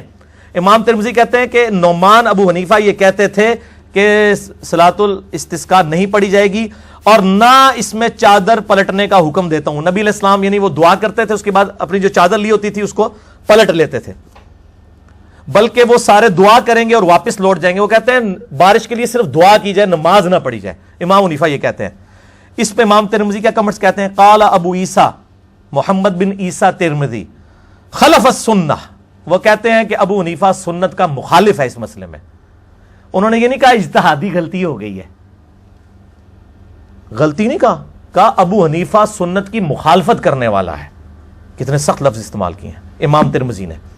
ٹھیک ہے، تو یہ میں نے اس لیے پبلک کے سامنے رکھ دیا ہے تو معاملہ سامنے ہو جائے. ان کا بھی ذرا ترجمہ سنیں نا. حضرت امام نعمان ابو حنیفہ فرماتے ہیں استسقاء کے لیے نماز نہیں پڑھی جائے گی، نہ چادر پلٹنے کا حکم دیتا ہوں، بلکہ سارے دعا کریں گے اور واپس لوٹ جائیں گے. امام ترمذی فرماتے ہیں یہ بات سنت کے مطابق نہیں ہے. اے ترجمہ دیکھو کیسا بدلیا نے. عربی کے الفاظ کیا ہے؟ قال ابو عیسیٰ خلف السنہ، یہ سنت کی مخالفت کرنے والا ہے. اس الفاظ کی انٹینسٹی اور یہ انٹینسٹی کہ یہ سنت کے مطابق نہیں ہے، کیڈا فرق ہے. تسی جو مرضی کرو، اللہ دے بندے ہو، میں نہیں کہنا باندر ہاتھ بندوق آ گئی ہے. ٹھیک ہے، یہ پبلک کے ہاتھ میں ہر چیز آ گئی ہے، اب کوئی جان نہیں چھڑا سکتا دوسرے سے. تیسری مثال، وہ تو اتنی یعنی حیران کون ہے کہ وہ تو جسے کہتے ہیں نا ہر چیز ہی وہ دریائی کوزے میں بند ہو گیا ہے. یہ دکھائیں جی ان کو. المصنف ابن ابی شیبہ دنیا میں حدیث اور آثار کا سب سے بڑا مجموعہ، اگرچہ اس میں اکثر روایتیں ضعیف بھی ہیں، لیکن یہ امام حنیفہ رحمہ اللہ کے بارے میں کیا انہوں نے لکھا؟ المصنف ابن ابی شیبہ بخاری اور مسلم کے استاد ہیں، المتوفى 235 ہجری. انہوں نے ایک پورا چیپٹر بنایا ہے. اس چیپٹر کا نام ذرا ان کو دکھائیں جی ایچ ڈی کیمرے میں. یہ نہ کہ یہ خود سے میں نے بنایا ہے. یہ چیپٹر ہم نے ہماری ویب سائٹ اہلسنتپاک.com پر ریسرچ پیپر نمبر 17 کے نام سے 487 آثار اور روایات ہم نے اپلوڈ کر دی ہیں پی ڈی ایف فارم میں. بہت عرصہ paper number 17 number download کر کے پڑھ سکتے ہیں یہ اردو ترجمے کے ساتھ. یہ امام ابن ابی شیبہ، یہ 11ویں جلد ہے میرے ہاتھ میں. انہوں نے ایک پورا باب بنایا، اس کا نام ہے کتاب الرد علی ابی حنیفہ. یہ چیپٹر ہے ابو حنیفہ کے رد پہ. اس پہ انہوں نے اکتفا نہیں کیا. اس کے نیچے انہوں نے کیا لکھا ہے؟ ھذا ما خلف به ابو حنیفہ. وہ کہتے ہیں کہ اس میں بیان کرنے جا رہا ہوں ان چیزوں میں جس میں امام ابو حنیفہ رحمہ اللہ نے مخالفت کی ہے. الاثر الذي جاء عن رسول اللہ صلی اللہ علیہ وآلہ وسلم، ان احادیث کی کہ جو نبی علیہ السلام سے ہم تک پہنچی ہیں. نبی صلی اللہ علیہ وآلہ وسلم کی احادیث کی مخالفت کی ہے. اجتہادی غلطی نہیں لکھا انہوں نے، مخالفت کی ہے. 125 مسائل لکھے انہوں نے، 487 روایتیں لے کے آئے ہیں. انٹرنیشنل نمبر کے مطابق تو اس کا نمبر ڈیفرنٹ ہوگا، چونکہ اب پی ڈی ایف یہ مکتبہ رحمانیہ کا آ چکا ہے. اس کی نمبرنگ میں بتا دیتا ہوں، 37202 سے لے کے 37688 تک. آپ سب کو شوق ہوگا پڑھنے کا تو اس کو ڈاؤن لوڈ کر دیں. ہم نے تو کوئی 2-3 سال پہلے ہی چڑھا دیا تھا یہ چیپٹر کتاب الرد علی ابی حنیفہ. تو کوئی یہ گستاخ نہیں ہوئے ہیں، ابن ابی شیبہ کو سارے کوٹ کرتے ہیں الحمدللہ. چوتھی مثال ائمہ اربعہ کی نسبت سے، وہ امام بخاری اور امام مسلم کے استاد امام احمد بن حنبل رحمہ اللہ تعالی. بہت سخت کامنٹس لکھے ہیں انہوں نے، اور یہ کوئی انہوں نے اپنے کوئی لو لیٹر میں نہیں لکھے ہیں، یہ مسند احمد بن حنبل میں موجود ہیں. یہ مکتبہ رحمانیہ کی مسند احمد بن حنبل جو ہے وہ آلموسٹ 14 جلدوں میں اردو میں پی ڈی ایف اس کا آ چکا ہے. آپ کے پاس یوٹیوب پہ بھی آپ دیکھیں تو میں نے کئی کلپس کے اندر اس کو دکھایا ہے، گوگل میں آپ کو مل بھی جائے گا. یہ مسند امام احمد بن حنبل میں انٹرنیشنل نمبر کے مطابق ہے جلد 5 صفحہ 357 میں. مکتبۃ الشاملہ کا نمبر ہے 23077، اور یہ جو میرے ہاتھ میں پی ڈی ایف ہے اس میں نمبر ہے 23415. اور اس کی جو ہے وہ جلد 10 ہے. یہ ان کو کیمرے میں ذرا دکھا دیں جی, پھر میں انشاءاللہ اس کو ڈسکس کرتا ہوں. یہ دکھائیں جی کہ امام احمد بن حنبل رحمہ اللہ تعالی نے امام ابو حنیفہ رحمہ اللہ کے بارے میں کس طریقے سے گفتگو کی. یہاں پہ پبلک کو انہوں نے جھوٹ مشہور کیا ہوا ہے. وہ جی امام شافعی جب امام حنیفہ کی قبر پہ جاتے تھے اونچی آمین کہنا چھوڑ دیتے تھے, رفع یدین چھوڑ دیتے تھے. اور جھوٹے ہو, اللہ دے ہو بندے ہو, جھوٹ مار دے ہو امام ہوتے, اتنا احترام کرتے تھے. تو اس لیے جب آپ مطلب حنفیوں کی مسجد میں ہیں تو رفع یدین نہ کریں. تو ہم یہ کہتے ہیں ٹھیک ہے, جب پھر حنفی حج اور عمرے کے لیے جاتے ہیں مکہ مدینے تو آپ ان کو پڑھایا کریں کہ وہاں جا کے رفع یدین شروع کر دیا کریں, کیونکہ وہ تو کرتے ہیں. ہاں ان دسو کریں گے, یہ اتنا حوصلہ کریں گے؟ یہ اپنے لیے ہے سب کچھ, یہ میٹھی میٹھی باتیں صرف دوسروں کو مشورے دینے کے لیے ہیں. اچھا, تو اب یہ جو میں نے آپ کو دکھایا ایچ ڈی کیمرے میں مسند امام احمد بن حنبل میں, اس میں کیا الفاظ ہیں؟ حدثنا اسحاق ابن یوسف, وہ کہتے ہیں کہ اسحاق ابن یوسف نے بیان کیا اخبرنا ابو فلانہ, کہ مجھے خبر دی ہے ابو فلانے نے. یہ ہم اردو میں بھی پنجابی میں بھی فلانا استعمال کرتے ہیں نا, ابو فلانا کذا قال ابی لم یسمعہ علی عمد وحدثنا غیرہ فسمہ یعنی ابا حنیفہ عن علقمہ.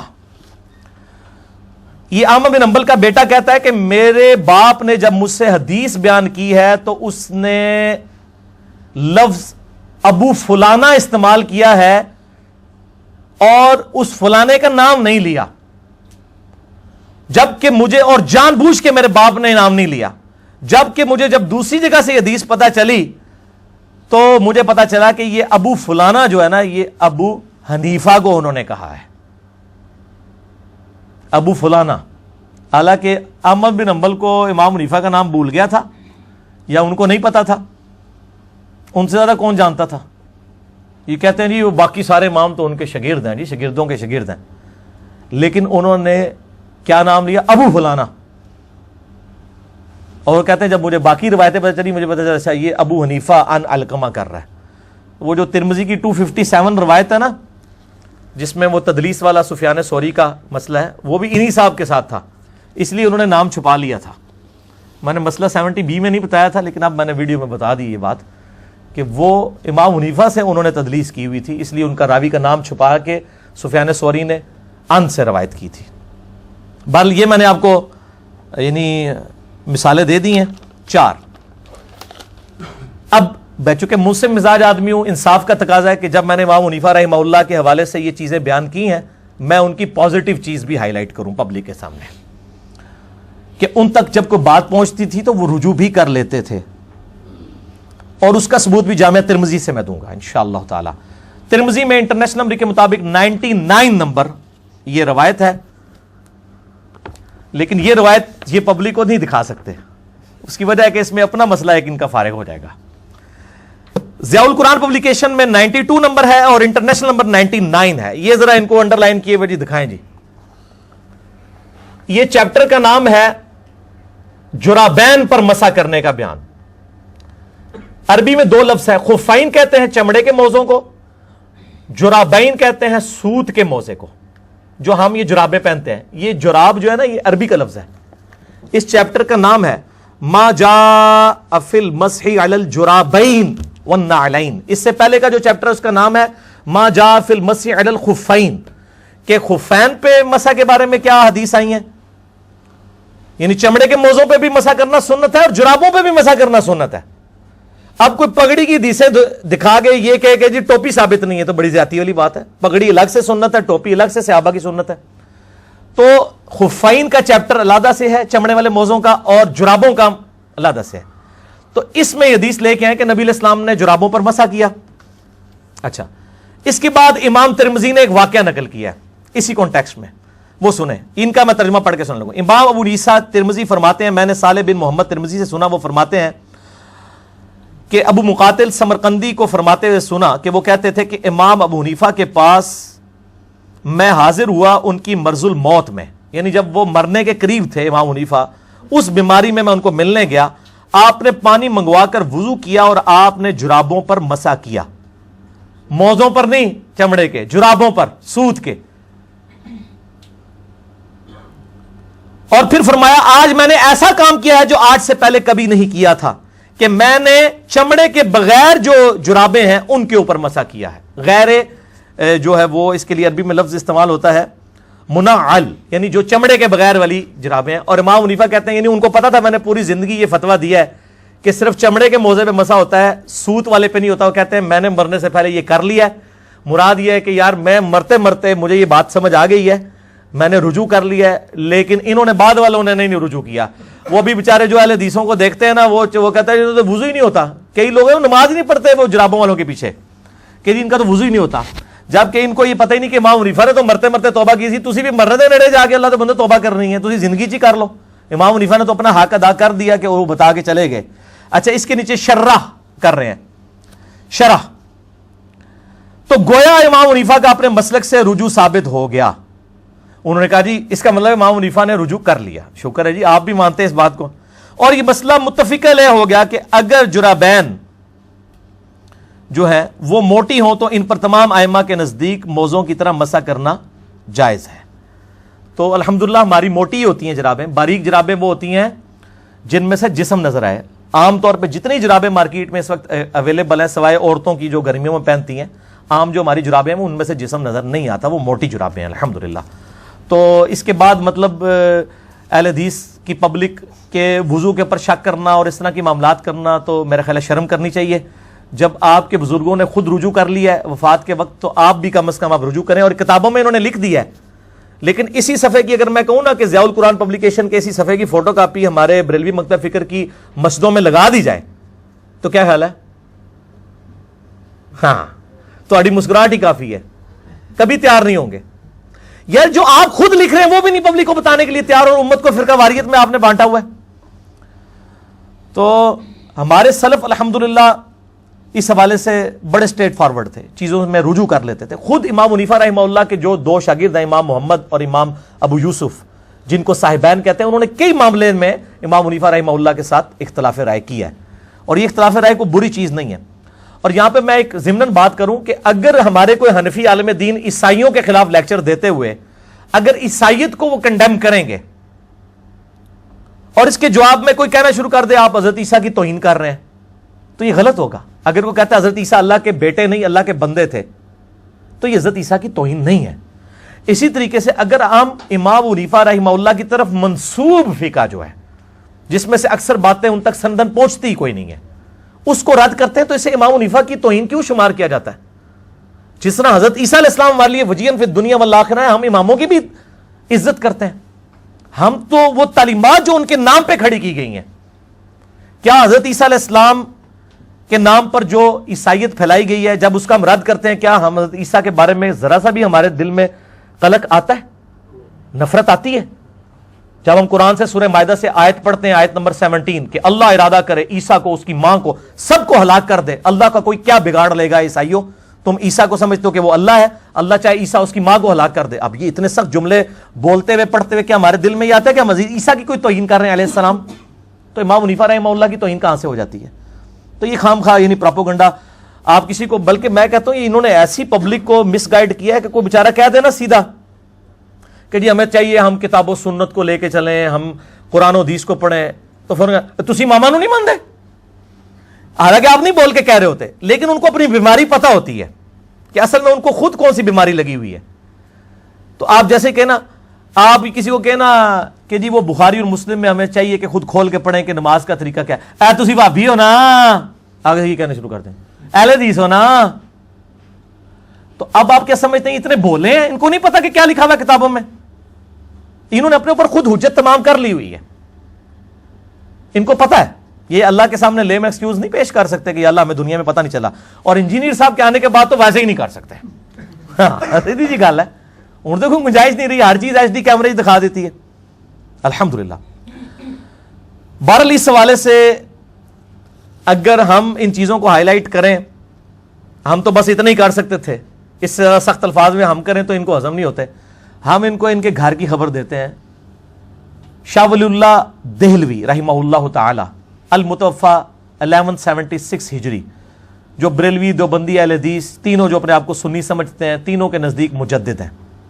بریلوی دیوبندیوں کے نزدیک اس لیے مجدد ہیں کہ وہ پہلے صوفی تھے، اہل حدیث اس لیے مجدد مانتے ہیں کہ انہوں نے بعد میں توبہ کر لی تھی، لہٰذا وہ دونوں طرف ہی چل رہے ہیں، جیسے ڈاکٹر اقبال کے شعر ہر طرف چل جاتے ہیں۔ تو شاہ ولی اللہ دہلوی جو ہیں 12ویں صدی کے مجدد ہیں، 1176 ہجری میں فوت ہوئے ہیں، لیکن وہ صدی 12ویں بنتی ہے۔ انہوں نے ایک کتاب لکھی عربی میں، حجت اللہ البالغہ، جو عرب و عجم میں اس کے ساتھ کی کوئی کتاب نہیں لکھی گئی، بڑی موٹی کتاب ہے یہ، میں آپ کو اردو ترجمہ اس کا دکھا دیتا ہوں، 1500 کے قریب صفحات ہیں اس کے، یعنی دین کے احکامات میں حکمت کیا ہے وہ ہائی لائٹ کی ہے انہوں نے۔ اور اس میں انہوں نے مقدمے میں واضح لکھ دیا ہے کہ سب کانٹیننٹ میں جدھر میں نے آنکھ کھولی تھی وہ دین اور ہے، کتابوں والا دین اور ہے، مجھے سمجھ نہیں آتی۔ اور پھر وہ کہتے ہیں نبی علیہ السلام مجھے خواب میں امام حسین علیہ السلام ملے، انہوں نے مجھے ایک قلم دیا، اس سے میں نے یہ تعبیر کی کہ میں جو کچھ سمجھتا ہوں حق وہ میں لکھوں، تو میں نے یہ کتاب لکھی ہے۔ لہٰذا انہوں نے اپنی ساری قبر پرستی والی تعلیمات سے توبہ کر لی یہ کتاب لکھ کے۔ اور اس کتاب اور باقی ان کی جو کتابیں ہیں، الفوز الکبیر فی اصول التفسیر، اس میں سے میں نے نوٹس بنا کے نا ایک ریسرچ پیپر نمبر 13 لکھ دیا ہے، اہل سنت پاک .com پہ جا کے آپ ڈاؤن لوڈ کریں۔ یہ ساری چیزیں جو میں آپ کو دکھا رہا ہوں یہ آلریڈی مینیجیبل فارم میں، اس سے بھی زیادہ وہاں پہ موجود ہے، مفت ڈاؤن لوڈ کریں۔ ریسرچ پیپر نمبر 13 اور میرا مسئلہ نمبر بھی 113 ہے شاہ ولی اللہ پہ، اور 13 جو ہے وہ ان لکی نمبر ہوتا ہے امریکہ کے اندر، وہ 7 کو لکی نمبر کہتے ہیں، تو یہ ان لکی پریکٹیکلی بن چکا ہوا ہے۔ تو یہ حجت اللہ البالغہ میں ائمہ اربعہ، چاروں اماموں کی نسبت سے یہاں بھی حق 4 یار میں 4 والے پیش کرتا ہوں، ڈیٹیل میں نہیں جاؤں گا، صرف دکھا کے سرسی طور پہ یہ ان کو دکھائیں۔ الفیصل والوں نے چھاپی ہے یہ لاہور سے، حجت اللہ البالغہ، یہ میں نے گھر نہیں بنائی میرے بھائی، ٹھیک ہے۔ حجت اللہ البالغہ کے دونوں حصے، یہ وہ کتاب ہے جس کے نوٹ صرف ہمارے مدرسوں میں پڑھائے جاتے ہیں، کاش پوری پڑھا دیں نا تو ساری فرقہ واریت ختم ہو جائے۔ پہلا ریفرنس دکھائیں جی ان کو، 418 نمبر صفحہ، حصہ اول، یہ میں نے انڈر لائن کیا ہوا ہے، یہ ایچ ڈی کیمرے میں دکھا دیں، باقی جس نے یہ پڑھنا ہے نا ڈیٹیل سے تو research paper number 13 download کر لے یا حجت اللہ البالغہ خرید لے، ٹھیک ہے جی۔ حصہ اول میں 418 پیج ہے الفیصل والوں کا۔ انہوں نے لکھا ہے کہ قرآنہ تقلید یعنی اندھی تقلید تعریف دین کے عظیم ترین اسباب میں سے ایک ہے۔ وہ کہتے ہیں امت میں جو دین کا بگاڑ ہے نا، اس کا سب سے بڑا سبب اماموں کی اندھی تقلید ہے۔ من جملہ اسباب تعریف کے غیر معصوم ہستی کی تقلید کرنا ہے۔ غیر معصوم سے مراد میری ایک ایسا شخص ہے جو نبی نہ ہو، جس کی عصمت ثابت ہو چکی ہے، یعنی نبی جو ہوتا ہے اس کی تو عصمت ثابت ہے۔ تقلید کی حقیقت یہ ہے کہ امت کا ایک عالم مجتہد اجتہاد کر کے کوئی مسئلہ بتاتا ہے تو اس کے متبعین اس کو اس حد تک صحیح سمجھ لیتے ہیں کہ اس کے خلاف اگر کوئی صحیح حدیث بھی پیش کر دی جائے تو امام کے قول کی خاطر اس کے لیے حدیث کا انکار کر دینا آسان ہو جاتا ہے۔ یہی کچھ ہی ہو رہا ہے۔ وہ کہتے ہیں ایسے مقلد کا فرض ہے کہ وہ ہمیشہ اس بات کے لیے تیار رہے کہ اگر کسی مسئلے میں اپنے امام کے قول کے خلاف کوئی بات مل جائے تو فوراً رجوع کرے۔ پھر انہوں نے عدی بن حاتم والا واقعہ لکھا ہے کہ وہ یہود و نصارہ کے علماء والا کردار نہ آپ ادا کریں کہ کتاب و سنت کی تعلیمات کے مقابلے پہ اپنے علماء کے پیچھے پڑ جائیں۔ وہ سورہ توبہ کی آیت نمبر 31، اتخذوا احبارہم و رہبانہم اربابا من دون اللہ، یہود و نصارہ نے اپنے علماء اور جوگیوں اور بزرگوں کو رب مان لیا تھا اللہ کو چھوڑ کے۔ مسئلہ نمبر 71A، بزرگوں کی اندھا دھن پیروی کا انجام اور اس کا علاج، اس میں نے وہ ساری آیات ڈسکس کی، آج میں سکپ کرتا ہوں۔ دوسرا ریفرنس بھی اسی سے ہے اور پیج نمبر ہے اس کا 512، جس میں انہوں نے ائمہ اربعہ کے اقوال لکھے ہیں۔ دیکھیں ہم اندھی تقلید کا رد یا تو کتاب و سنت سے کر سکتے تھے یا ہم اماموں سے خود ہی رد کر دیں کہ امام اگر خود ہی کہہ دیں کہ ہماری تقلید نہ کرو، اب اور کیا دلیل کسی کے سامنے پیش کریں؟ اس سے بڑی تو کوئی چیز نہیں نہ ہو سکتی۔ حضرت عیسیٰ علیہ السلام دنیا میں آگے خود کہہ دیں کہ یار میری عبادت نہ کرو تو عیسائیوں کے پاس کوئی ایکسکیوز رہ جائے گا؟ تو یہ چاروں ائمہ کے اقوال لیے شاہ ولی اللہ دہلوی نے، امام حنیفہ، امام مالک، امام شافعی، امام احمد حنبل رحمہم اللہ اجمعین۔ امام حنیفہ فرماتے ہیں جس کو میرے قول کی دلیل معلوم نہ ہو وہ میرا کلام سن کر کوئی فتویٰ نہ دے۔ اندازہ کریں، میرا کوئی قول قرآن و سنت کے خلاف ہو اسے دیوار پہ مار دو۔ امام مالک کا قول نقل کرتے ہیں سوائے رسول اللہ صلی اللہ علیہ وسلم کے کوئی ایسا شخص نہیں جس کی بعض باتیں مقبول اور بعض مردود نہ ہو۔ وہ کہتے ہیں کہ صرف نبی علیہ السلام کی ہر بات مقبول ہے، باقی ہر شخص سے اختلاف ہو سکتا ہے۔ بلکہ یہ تواتر سے نقل ہوا ہے کہ وہ قبر رسول کی طرف اشارہ کر کے کہتے تھے اس صاحب قبر صلی اللہ علیہ وآلہ وسلم کے علاوہ ہر شخص سے اختلاف رائے ہو سکتا ہے۔ پھر امام شافعی کا قول ہے جو کوئی صحیح حدیث تمہیں مل جائے بس میرا وہی مذہب ہے اسی کو اختیار کرو, میرے فتوے کو چھوڑو, نبی علیہ السلام کی حدیث کو دیکھو. امام بن حنبل کا قول, وہ کہتے ہیں اللہ اور اس کے رسول کے مقابلے پر میرے کلام کی کوئی وقت نہیں ہے. ایک شخص نے امام سے کہا تو انہوں نے فرمایا میری تقلید مت کرو, نہ ہی امام مالک کی کرو, نہ ہی امام اوزائی کی, نہ ہی امام نقی کی تقلید کرو. احکام شریعہ کا ماخذ قرآن و حدیث ہے, اسی سے ان اماموں نے بھی اخذ کیا, تم بھی اسی سے اخذ کرو. ایک شخص آیا سی بھائی جی کو مجتہد نہیں سی آیا, یہ کہتے ہیں جی آپ مجتہد ہیں یا مقلد ہیں. بھائی بیسک تو ہر چیز اجماع امت سے ثابت ہے, کسی کی تقلید کی ضرورت نہیں ہے, کتاب و سنت میں فاضل. چند ایک مسئلے ہیں, اور وہ بھی میں نے بتایا وہ چند ایک مسئلے بھی آج کے دور میں تو ہمارے پاس تو وہ مسئلے ہیں کہ جو ہمارے بزرگوں نے لکھے نہیں. ہمارا مسئلہ تو ویڈیو کیمرے کا مسئلہ ہے. امام حنیفہ, امام شافعی, امام احمد بن حنبل, امام مالک رحمہ اللہ اجمعین نے کہاں لکھا ہے یہ مسئلہ؟ انتقال خون کا مسئلہ, پوسٹ مارٹم کا مسئلہ, ریل گاڑی اور جہاز میں نماز کا مسئلہ, یہ سارے مسئلے ہمارے بزرگوں نے کہیں لکھے ہیں. وہ اجتہاد تو اسلام کی خوبصورتی ہے, قیامت تک جاری رہے گا, یہ فکس نہیں کسی بندے کے اوپر. اور آپ دیکھ لیں امام بھی آپ کو پتہ ہے 4 ہیں.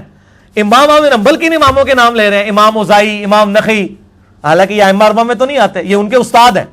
تو امام 4 نہیں ہیں, ہزاروں امام ہیں, سینکڑوں میں امام ہیں. حدیث کے بھی آپ دیکھ لیں, امام بخاری, امام مسلم, ابو داؤد, ترمذی, نسائی, ابن ماجہ, یہ بھی تو امام ہیں الحمدللہ. اچھا جی, تیسرا ریفرنس حجت اللہ البالغہ سے 484 پیج ہے.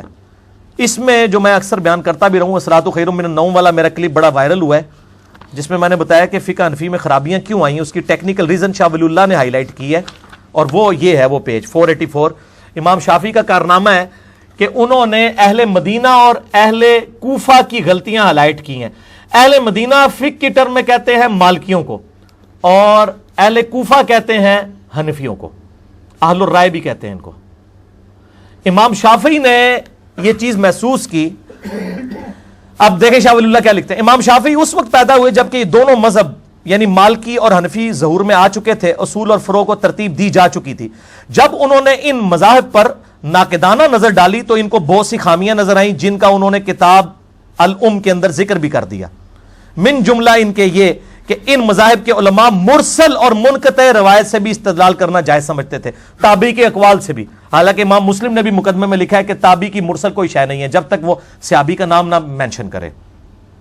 اس سے بڑا خلل پیدا ہوتا تھا, کیونکہ جب حدیث کے طریق مختلف کو یکجا کر کے دیکھا جاتا تو بہت سے مرسل ایسے تھے جن کی کوئی اصل نہیں تھی, بہت سے ایسے مرسل تھے جن کا مفہوم صحیح حدیث کے خلاف تھا. اس لیے امام شافعی نے اصول مقرر کیا کہ مرسل کو سند نہ مانا جائے, صرف نبی علیہ السلام کی احادیث اور صحابہ کے جو اقوال ہیں اس سے اخذ کیا جائے. یہ کہتے ہیں نا اتنے بڑے بڑے اماموں کو غلطیاں کیسے لگیں, وہ بڑے امام نے پہلے ہی بتا دی امام شافعی نے کہ اہل مدینہ یعنی مالکی اور اہل کوفہ یعنی حنفیوں کو غلطی کس بات پہ لگی ہے, یعنی پری میچور انہوں نے فقہ بنا لی حدیثوں کو دیکھے بغیر. تابعی اور تابعین میں تو کتنے کتنے کذاب ہیں. حجاج بن یوسف تابعی نہیں ہے, یزید تابعی نہیں ہے, خوارج سارے تابعی نہیں ہیں, جھوٹی حدیثیں گڑھنے والے اکثر تابعین نہیں ہیں. کیا صحابہ کی صحبت تو کی ہوئی ہے انہوں نے, قانونی طور پہ تو تابعی ہیں نا. آپ ویسے ان کو جو کذاب کہہ لیں, قانونی تو تابعی ہے نا, وہ انہوں نے روایتیں گھڑی ہیں. امام مسلم کا مقدمہ میں نے پورا پڑھایا ہے, مسئلہ نمبر 36 میں ضعیف الاسناد اور من گھڑت احادیث کے فتنے کا تحقیقی جائزہ, جس میں نے ثابت کیا ہے کہ تابعین کے دور میں ساری جھوٹی روایتیں. ابان ابن ابی عیاش تابعی تھا, المتوفى 146 ہجری, جس نے یہ جھوٹ گڑا کہ حضرت عمر رضی اللہ تعالیٰ عنہ علیہ السلام نے حضرت فاطمہ کو جو ہے وہ شہید کیا ان پہ دروازہ پھینک کے, جو آج رافضی لیے پھرتے ہیں. جھوٹی روایت, یہ تابعی نہیں گڑی ہوئی ہے. جابر جو الجوفی ہے, امام مسلم نے ان کے بارے میں لکھا ہے کذاب تھا. امام حنیفہ کہتے ہیں میں نے جابر جوفی سے بڑا کذاب نہیں روایت پہ کوئی دیکھا, اور عطا بن ابی رباح سے زیادہ نیک شخص دنیا میں کوئی نہیں دیکھا. اور دونوں امام حنیفہ کے استاد ہیں, ایک کذاب ہے اور ایک بہت بڑا وقت کا امام ہے. ٹھیک ہوگا جی. اچھا جی, چوتھا ریفرنس بخاری اور مسلم دونوں میں جو ان کتابوں کی اہمیت ہے اس کے حوالے سے کہ ان کتابوں میں اور باقی کتابوں میں کیا فرق ہے, شاہ ولی اللہ دہلوی نے 451 نمبر پیج ہے. یہ آپ نے پریشان نہیں ہونا, یہ آپ کو ساری چیزیں اہل سنت پاک.com پر ریسرچ پیپر نمبر 13 میں مل جائیں گی. یہ ان کو دکھائیں جی. چوتھا ریفرنس 451 نمبر پیج. انہوں نے بتایا کہ اہل سنت کی مین کتابیں کون سی ہیں, بخاری, مسلم, ابو داؤد, ترمذی, نسائی, ابن ماجہ, الموطا امام مالک, مسند امام احمد. ٹھیک ہے، 8 کتابیں ہیں مین سنیوں کی، اور اس میں انہوں نے کیا الفاظ لکھے ہیں جو ہم بھی رونا روتے ہیں، کہتے ہیں ہر ٹائم بخاری لائی رکھتا ہے. سنیں، شاہ ولی اللہ لکھتے ہیں صحیحین کے متعلق محدثین کا اتفاق ہے کہ جتنی متصل الاسناد مرفوع حدیث ان میں موجود ہیں وہ سب قطعی الصحت ہیں، بلا شبہ صحیح ہیں. صحیح بخاری اور صحیح مسلم دونوں کتب ان کے مصنفین تک تواتر کے ساتھ ثابت ہیں، کسی کو بھی اس میں اختلاف نہیں. اور علماء کا کہنا ہے کہ جو کوئی بھی بخاری اور مسلم کو حکارت کی نظر سے دیکھے، یہ حکارت ہی کر رہے ہوتے ہیں جب ہم بخاری مسلم سے نماز کا طریقہ دکھاتے ہیں، او چھوڑو جی کتابوں نے چھوڑو، وہ کہتے ہیں، شاہ ولی اللہ کہتے ہیں وہ اہل بدعت ہے، اس کا راستہ جو اس نے اختیار کیا وہ مسلمانوں کا راستہ نہیں ہے جو بخاری مسلم سے بغض رکھتا ہے. سچی بات تو یہ ہے کہ بخاری اور مسلم کا جب تم موازنہ ابن ابی شیبہ یا طحاوی کی مانی الآثار کے ساتھ یا مسند خوارزمی کے ساتھ کرواؤ تو تم پہ یہ حقیقت کھل جائے گی اور تمہیں صاف نظر آئے گا کہ ان دونوں میں بعد المشرکین ہے. وہ کہتے ہیں بخاری مسلم اور باقی کتابوں کو کمپیئر کرو نا، اور یہ طحاوی سے ساری چیزیں لے کے آ رہے ہوتے ہیں اور کہتے ہیں مصنف ابن ابی شیبہ میں آدھی فقہ حنفی ثابت ہے، وہ تو ساری ضعیف روایتیں ہیں. شاہ ولی اللہ کہہ رہے ہیں مصنف ابن ابی شیبہ کی جو ضعیف روایتیں ہیں ان کو بخاری مسلم سے کمپیئر کرو، بعد المشرکین ہے. وہ بات ادھر کی ہو رہی ہے، مشرق دی گالے مغرب دی. اسی طرح کہتے ہیں کہ مستدرک للحاکم جو امام حاکم نے تصنیف کی ہے اور انہوں نے اپنے زوم میں یہ سمجھا کہ انہوں نے بخاری مسلم کی شرط پہ صحیح روایتیں جمع کی ہیں. وہ کہتے ہیں جب ان کو بھی آپ دیکھیں گے تو آپ کو چلے گا حاکم میں بھی کئی ضعیف روایتیں ہیں، وہ بخاری مسلم کے راویوں سے ضرور ہیں لیکن ان شرائط پہ نہیں ہے، کیونکہ امام بخاری امام مسلم جب تک اپنے استادوں کے ساتھ بحث نہیں کرتے تھے وہ روایتیں نہیں لیتے تھے. اگر کوئی استاد بخاری مسلم کا ہے جس سے امام بخاری امام مسلم نے حدیث لے لی، بعد میں اس کا حافظہ بگڑ گیا، اختلاط کا شکار ہو گیا، اور امام حاکم اس زمانے کی روایت لے رہے ہیں، اب وہ بخاری مسلم کے راوی سے تو لے رہے ہیں لیکن وہ روایت کمزور ہے، اسی لیے حاکم میں کمزور روایتیں بھی ہیں. یہ جو روایت ہے کمزور ہی ہے نا کہ نبی علیہ السلام کے لیے کائنات پیدا کی گئی، میرا یہ وہ کلپ بھی ہے، وہ حاکم سے لی ہوئی ہے نا، انہوں نے حضرت آدم کی توبہ جو ہے وہ نبی علیہ السلام کے وسیلے سے قبول ہوئی، حاکم سے روایت لی ہوئی ہے نا. وہ قرآن میں مطلب 7 دفعہ قصہ آدم اور ابلیس آیا، کہیں یہ واقعہ نہیں آیا، اتنا بڑا واقعہ تھا. تو آپ یوٹیوب پہ لکھیں کائنات نبی صلی اللہ علیہ وآلہ وسلم کے لیے بنائی گی، کیا کائنات نبی صلی اللہ علیہ وآلہ وسلم کے لیے بنائے گی، تو میرا کلپ کھل جائے گا. تو یہ 4 ریفرنسز میں نے دے دیے. اب یہ کہتے ہیں نا جی چاروں امام برحق ہیں، سنا نا آپ نے اکثر، یہ اکثر کہہ رہے ہوتے ہیں جی چاروں امام برحق ہیں، چاروں. ہم کہتے ہیں 5ویں بھی ہیں امام جعفر جو امام حنیفہ کے بھی استاد ہیں، کہتے ہیں ہاں جی وہ بھی مارے ہیں 5 حق پہ ہیں. تو ان 5 میں سے 4 تو رفع الیدین کرتے ہیں، ایک کی طرف یہ منسوب ہے کہ وہ نہیں کرتے. تو آپ کو چاہیے پھر آپ 4 نمازیں رفع الیدین سے پڑھیں، ایک بغیر رفع الیدین کے. ایک ہوتی نا اگر تو یہ گزارا کر لیتے، فجر کی پڑھا دیتے رفع الیدین کے ساتھ، باقی 4 جو پبلک نے پڑھنی تھی وہ بغیر رفع الیدین کے رکھتے. اب یہ 4 کون سی پڑھائیں، وہ تو ساری پڑھنی ہوتی پبلک نے. تو پریکٹیکلی آئے نا سامنے، بیسیکلی یہ ایک امام کو مان کے باقی 4 کا انکار کر رہے ہوتے ہیں، سارے اماموں کو نہیں مان رہے ہوتے. اور یہ میں جو دعویٰ کر رہا ہوں یہ بہت بڑا دعویٰ ہے، اور یہ پریکٹیکلی انہوں نے 300 سال تک خانہ کعبے میں 4 مصلے رکھے ہیں، مصلی حنفی، مصلی مالکی، مصلی حنبلی اور مصلی شافعی. اگر یہ 4 امام حق پہ تھے اور ان کے ناموں پہ آپ نے یہ بدعت جاری کی کہ خانہ کعبے کی جمعیت کو توڑ کے آپ نے 4 مصلے وہاں پہ ڈالے، تو 4 کو اگر آپ حق پہ سمجھتے تھے تو کسی ایک کے پیچھے پڑھ لیتے نا، نہ حق ہی سمجھتے تھے نا. فروئی اختلاف ہے نہیں مارے، سارے ایک ہی ہیں، چنگے ایک ہے کہ 4 مصلے ڈالے ہوئے تھے. 300 سال تک سلطنت عثمانیہ میں یہ بدعت جاری رہی. 1925 میں 1925 میں سعودی حکومت نے آ کے یہ مصلے اٹھوائے ہیں، اور وہ جو بلڈنگ تھی وہ 1955 میں توڑی ہے انہوں نے، 55 تک وہ بلڈنگ میں نہیں توڑ سکے. اس لیے الحمدللہ وہ کلرڈ اس کی تصویریں بھی اویلیبل ہیں، اور وہ پہلے کہیں گھومی ہوئی تھی، میں نے تو اب اتنی عام کر دی ہے کہ آپ بچے کے ہاتھ میں آ گئی ہے. اس میں بھی ہم وہ کلرڈ تصویر ڈال دیں گے. بہرحال میں حمزہ بریلوی صاحب کے جو خلیفہ ہیں نا مفتی امجد علی، جنہوں نے بہار شریعت لکھی ہے فقہ حنفی کی کتاب، یہ دکھائیں جی. 1995 میں یہ انڈیا سے چھپ کے آئی تھی، فرید بک سٹال دہلی سے. ٹھیک ہے جی، یہ بہار شریعت، یہ مجھے مجبوراً دکھانی پڑ رہی ہے کیونکہ آج والی بہار شریعت میں انہوں نے تھوڑی ڈنڈی مار دی ہے. یہ اندر سے بھی دکھا دیں ان کو پتہ چلے. اس میں میرے زمانے جعلیت کا نام بھی لکھا ہوا ہے اوپر. ٹھیک ہو گیا جی، وہ بھی آ جائے گا. یہ 1995 میں جب میں ایف ایس سی کا اسٹوڈنٹ تھا اس وقت یہ کتاب میں نے خریدی تھی، اور میں نے اس وقت فقہ حنفی پڑھ لی تھی ساری، داڑھی مونچھ نکلنے سے پہلے. اس کو پڑھ لے، اس کی 2 جلدیں. یہ پہلی جلد ہے، اس میں حاج والا جو چیپٹر ہے نا جی بہار شریعت کا 6واں حصہ یعنی 6، اس میں انہوں نے باقاعدہ خانہ کعبے کا نقشہ ڈالا ہوا ہے کہ 4 مسلے ہیں، دھیان نال پائی اپنے امام نے پیچھے پڑھنا ہے. اہم دکھاؤ جی انہوں نے. اس کی کلرڈ کاپی بھی میں نے نکال لی ہے، وہ انشاءاللہ ہم اٹیچ کر دیں گے. پہلے تو بار شریعت سے دکھائیں جی ان کو، میں اور قریب ہو جاتا ہوں تاکہ اس کو تسلی سے یہ گول دائرہ کور کرنا ہے. جناب یہ آپ کے لیے قیامت تک کے لیے صدقہ جاری ہے.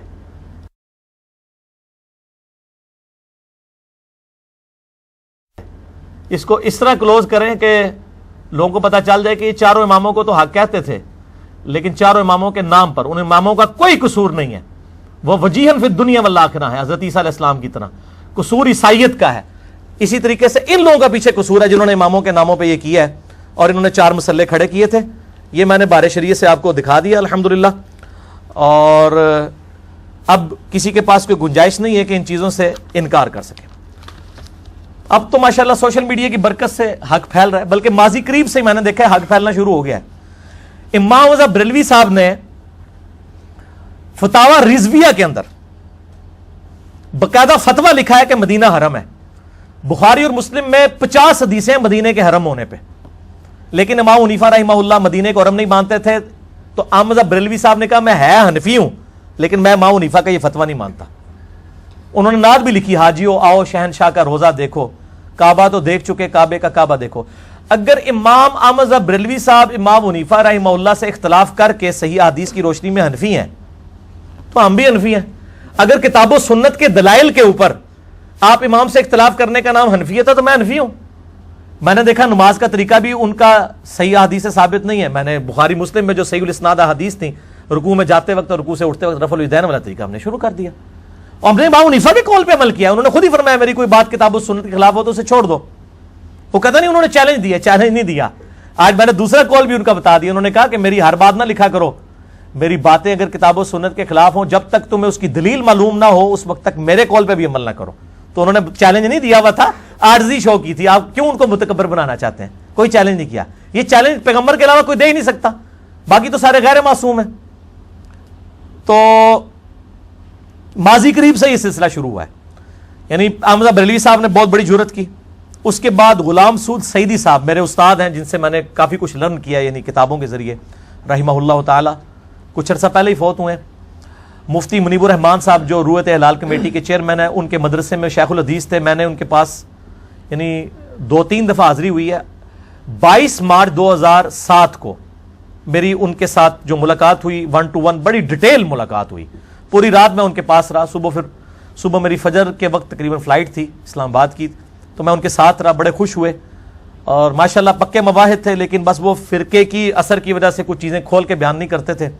مجھے خود انہوں نے بتایا کہ جو میں نے پہلی شرح صحیح مسلم لکھی تھی اس میں نے لکھا تھا کہ اللہ کے علاوہ کسی کو مدد کے لیے نہ پکارا جائے. لیکن پھر سارے علماء میرے پاس آئے، انہوں نے کہا کہ حضرت صاحب ہمارے مسلک کا نقصان کر دیں گے، آپ لکھ دیں دونوں جائز ہیں. کہتے ہیں مجبوراً مجھے لکھنا پڑا، ورنہ مجھے بھی پتا ہے کہ اللہ ہی کو پکارنا چاہیے. ابھی بھی توحید پہ جتنا کچھ انہوں نے شرح مسلم میں لکھا ہے وہ کافی ہے. اس میں انہوں نے مدینے کے حرم ہونے والے معاملے میں بھی امام حنیفہ کا کہا کہ ہم حنفی ہو کے بھی ان کے اس قول کو چھوڑتے ہیں. شوال کے 6 روزوں کو امام حنیفہ نہیں مانتے تھے. امام مالک نے الموطا امام مالک میں لکھا ہے کہ مجھے یہ روزے نہیں پتا، حالانکہ 5 کتابوں میں آئے ہیں مسلم، ابو داؤد، ترمذی، نسائی، ابن ماجہ میں کہ جو رمضان کے بعد شوال کے 6 روزے رکھے اسے پورے سال کے روزوں کا ثواب ملے گا. میرا کلپ بھی ہے اس کے اوپر. لیکن غلام سعود سعیدی صاحب نے کہا نہیں ہم شوال کے 6 روزوں کو مانتے ہیں، مسلم شریف میں حدیث آ گئی ہے. پھر عقیقہ کو زمانہ جاہلیت کی رسم کہتے تھے امام حنیفہ، لیکن انہوں نے کہا نہیں ہم مانتے ہیں. اور اس کے بعد انہوں نے ایک سٹیپ اور آگے طے کروایا جو میں آج ویڈیو میں دکھانے لگا ہوں HD کیمرے میں. اکثر آپ نے سنا ہوگا فتاوی شامی کے اندر ابن عابدین شامی المتوفا 1252 ہجری جنہوں نے رد المختار لکھی ہے. در مختار پہ حاشیہ ہے رد المختار. در مختار میں جو اعتراضات تھے نا فقہ حنفی کی کتاب پہ ان کا رد کیا ہے رد المختار میں. یہ در مختار میں خے ہے خرگوش والی اور رد المختار میں ہا ہے حلوائی والی. مختار ہے وہ در مختار کا رد نہیں ہے، رد المختار نہیں ہے، رد المختار ہے. اس میں انہوں نے لکھا کہ اگر کسی شخص کو یہ یقین ہو کہ اپنے پیشاب اور اپنے خون سے اگر وہ تعویذ لکھے سورہ فاتحہ کا اور اس سے اس کو شفا ہو جائے گی تو یہ جائز ہے. اور ان کا یہ اسی طرح جیسے مجبوری میں خنزیر کا گوشت کھانا جائز ہے. تو تسی اللہ جو بندے ہو وہ تو زندگی موت کی کشمکش ہوتی ہے، اور آپ جو ہے وہ تعویذ دھاگوں کے چکر میں جو ہے وہ قرآن کی توہین کر رہے ہیں.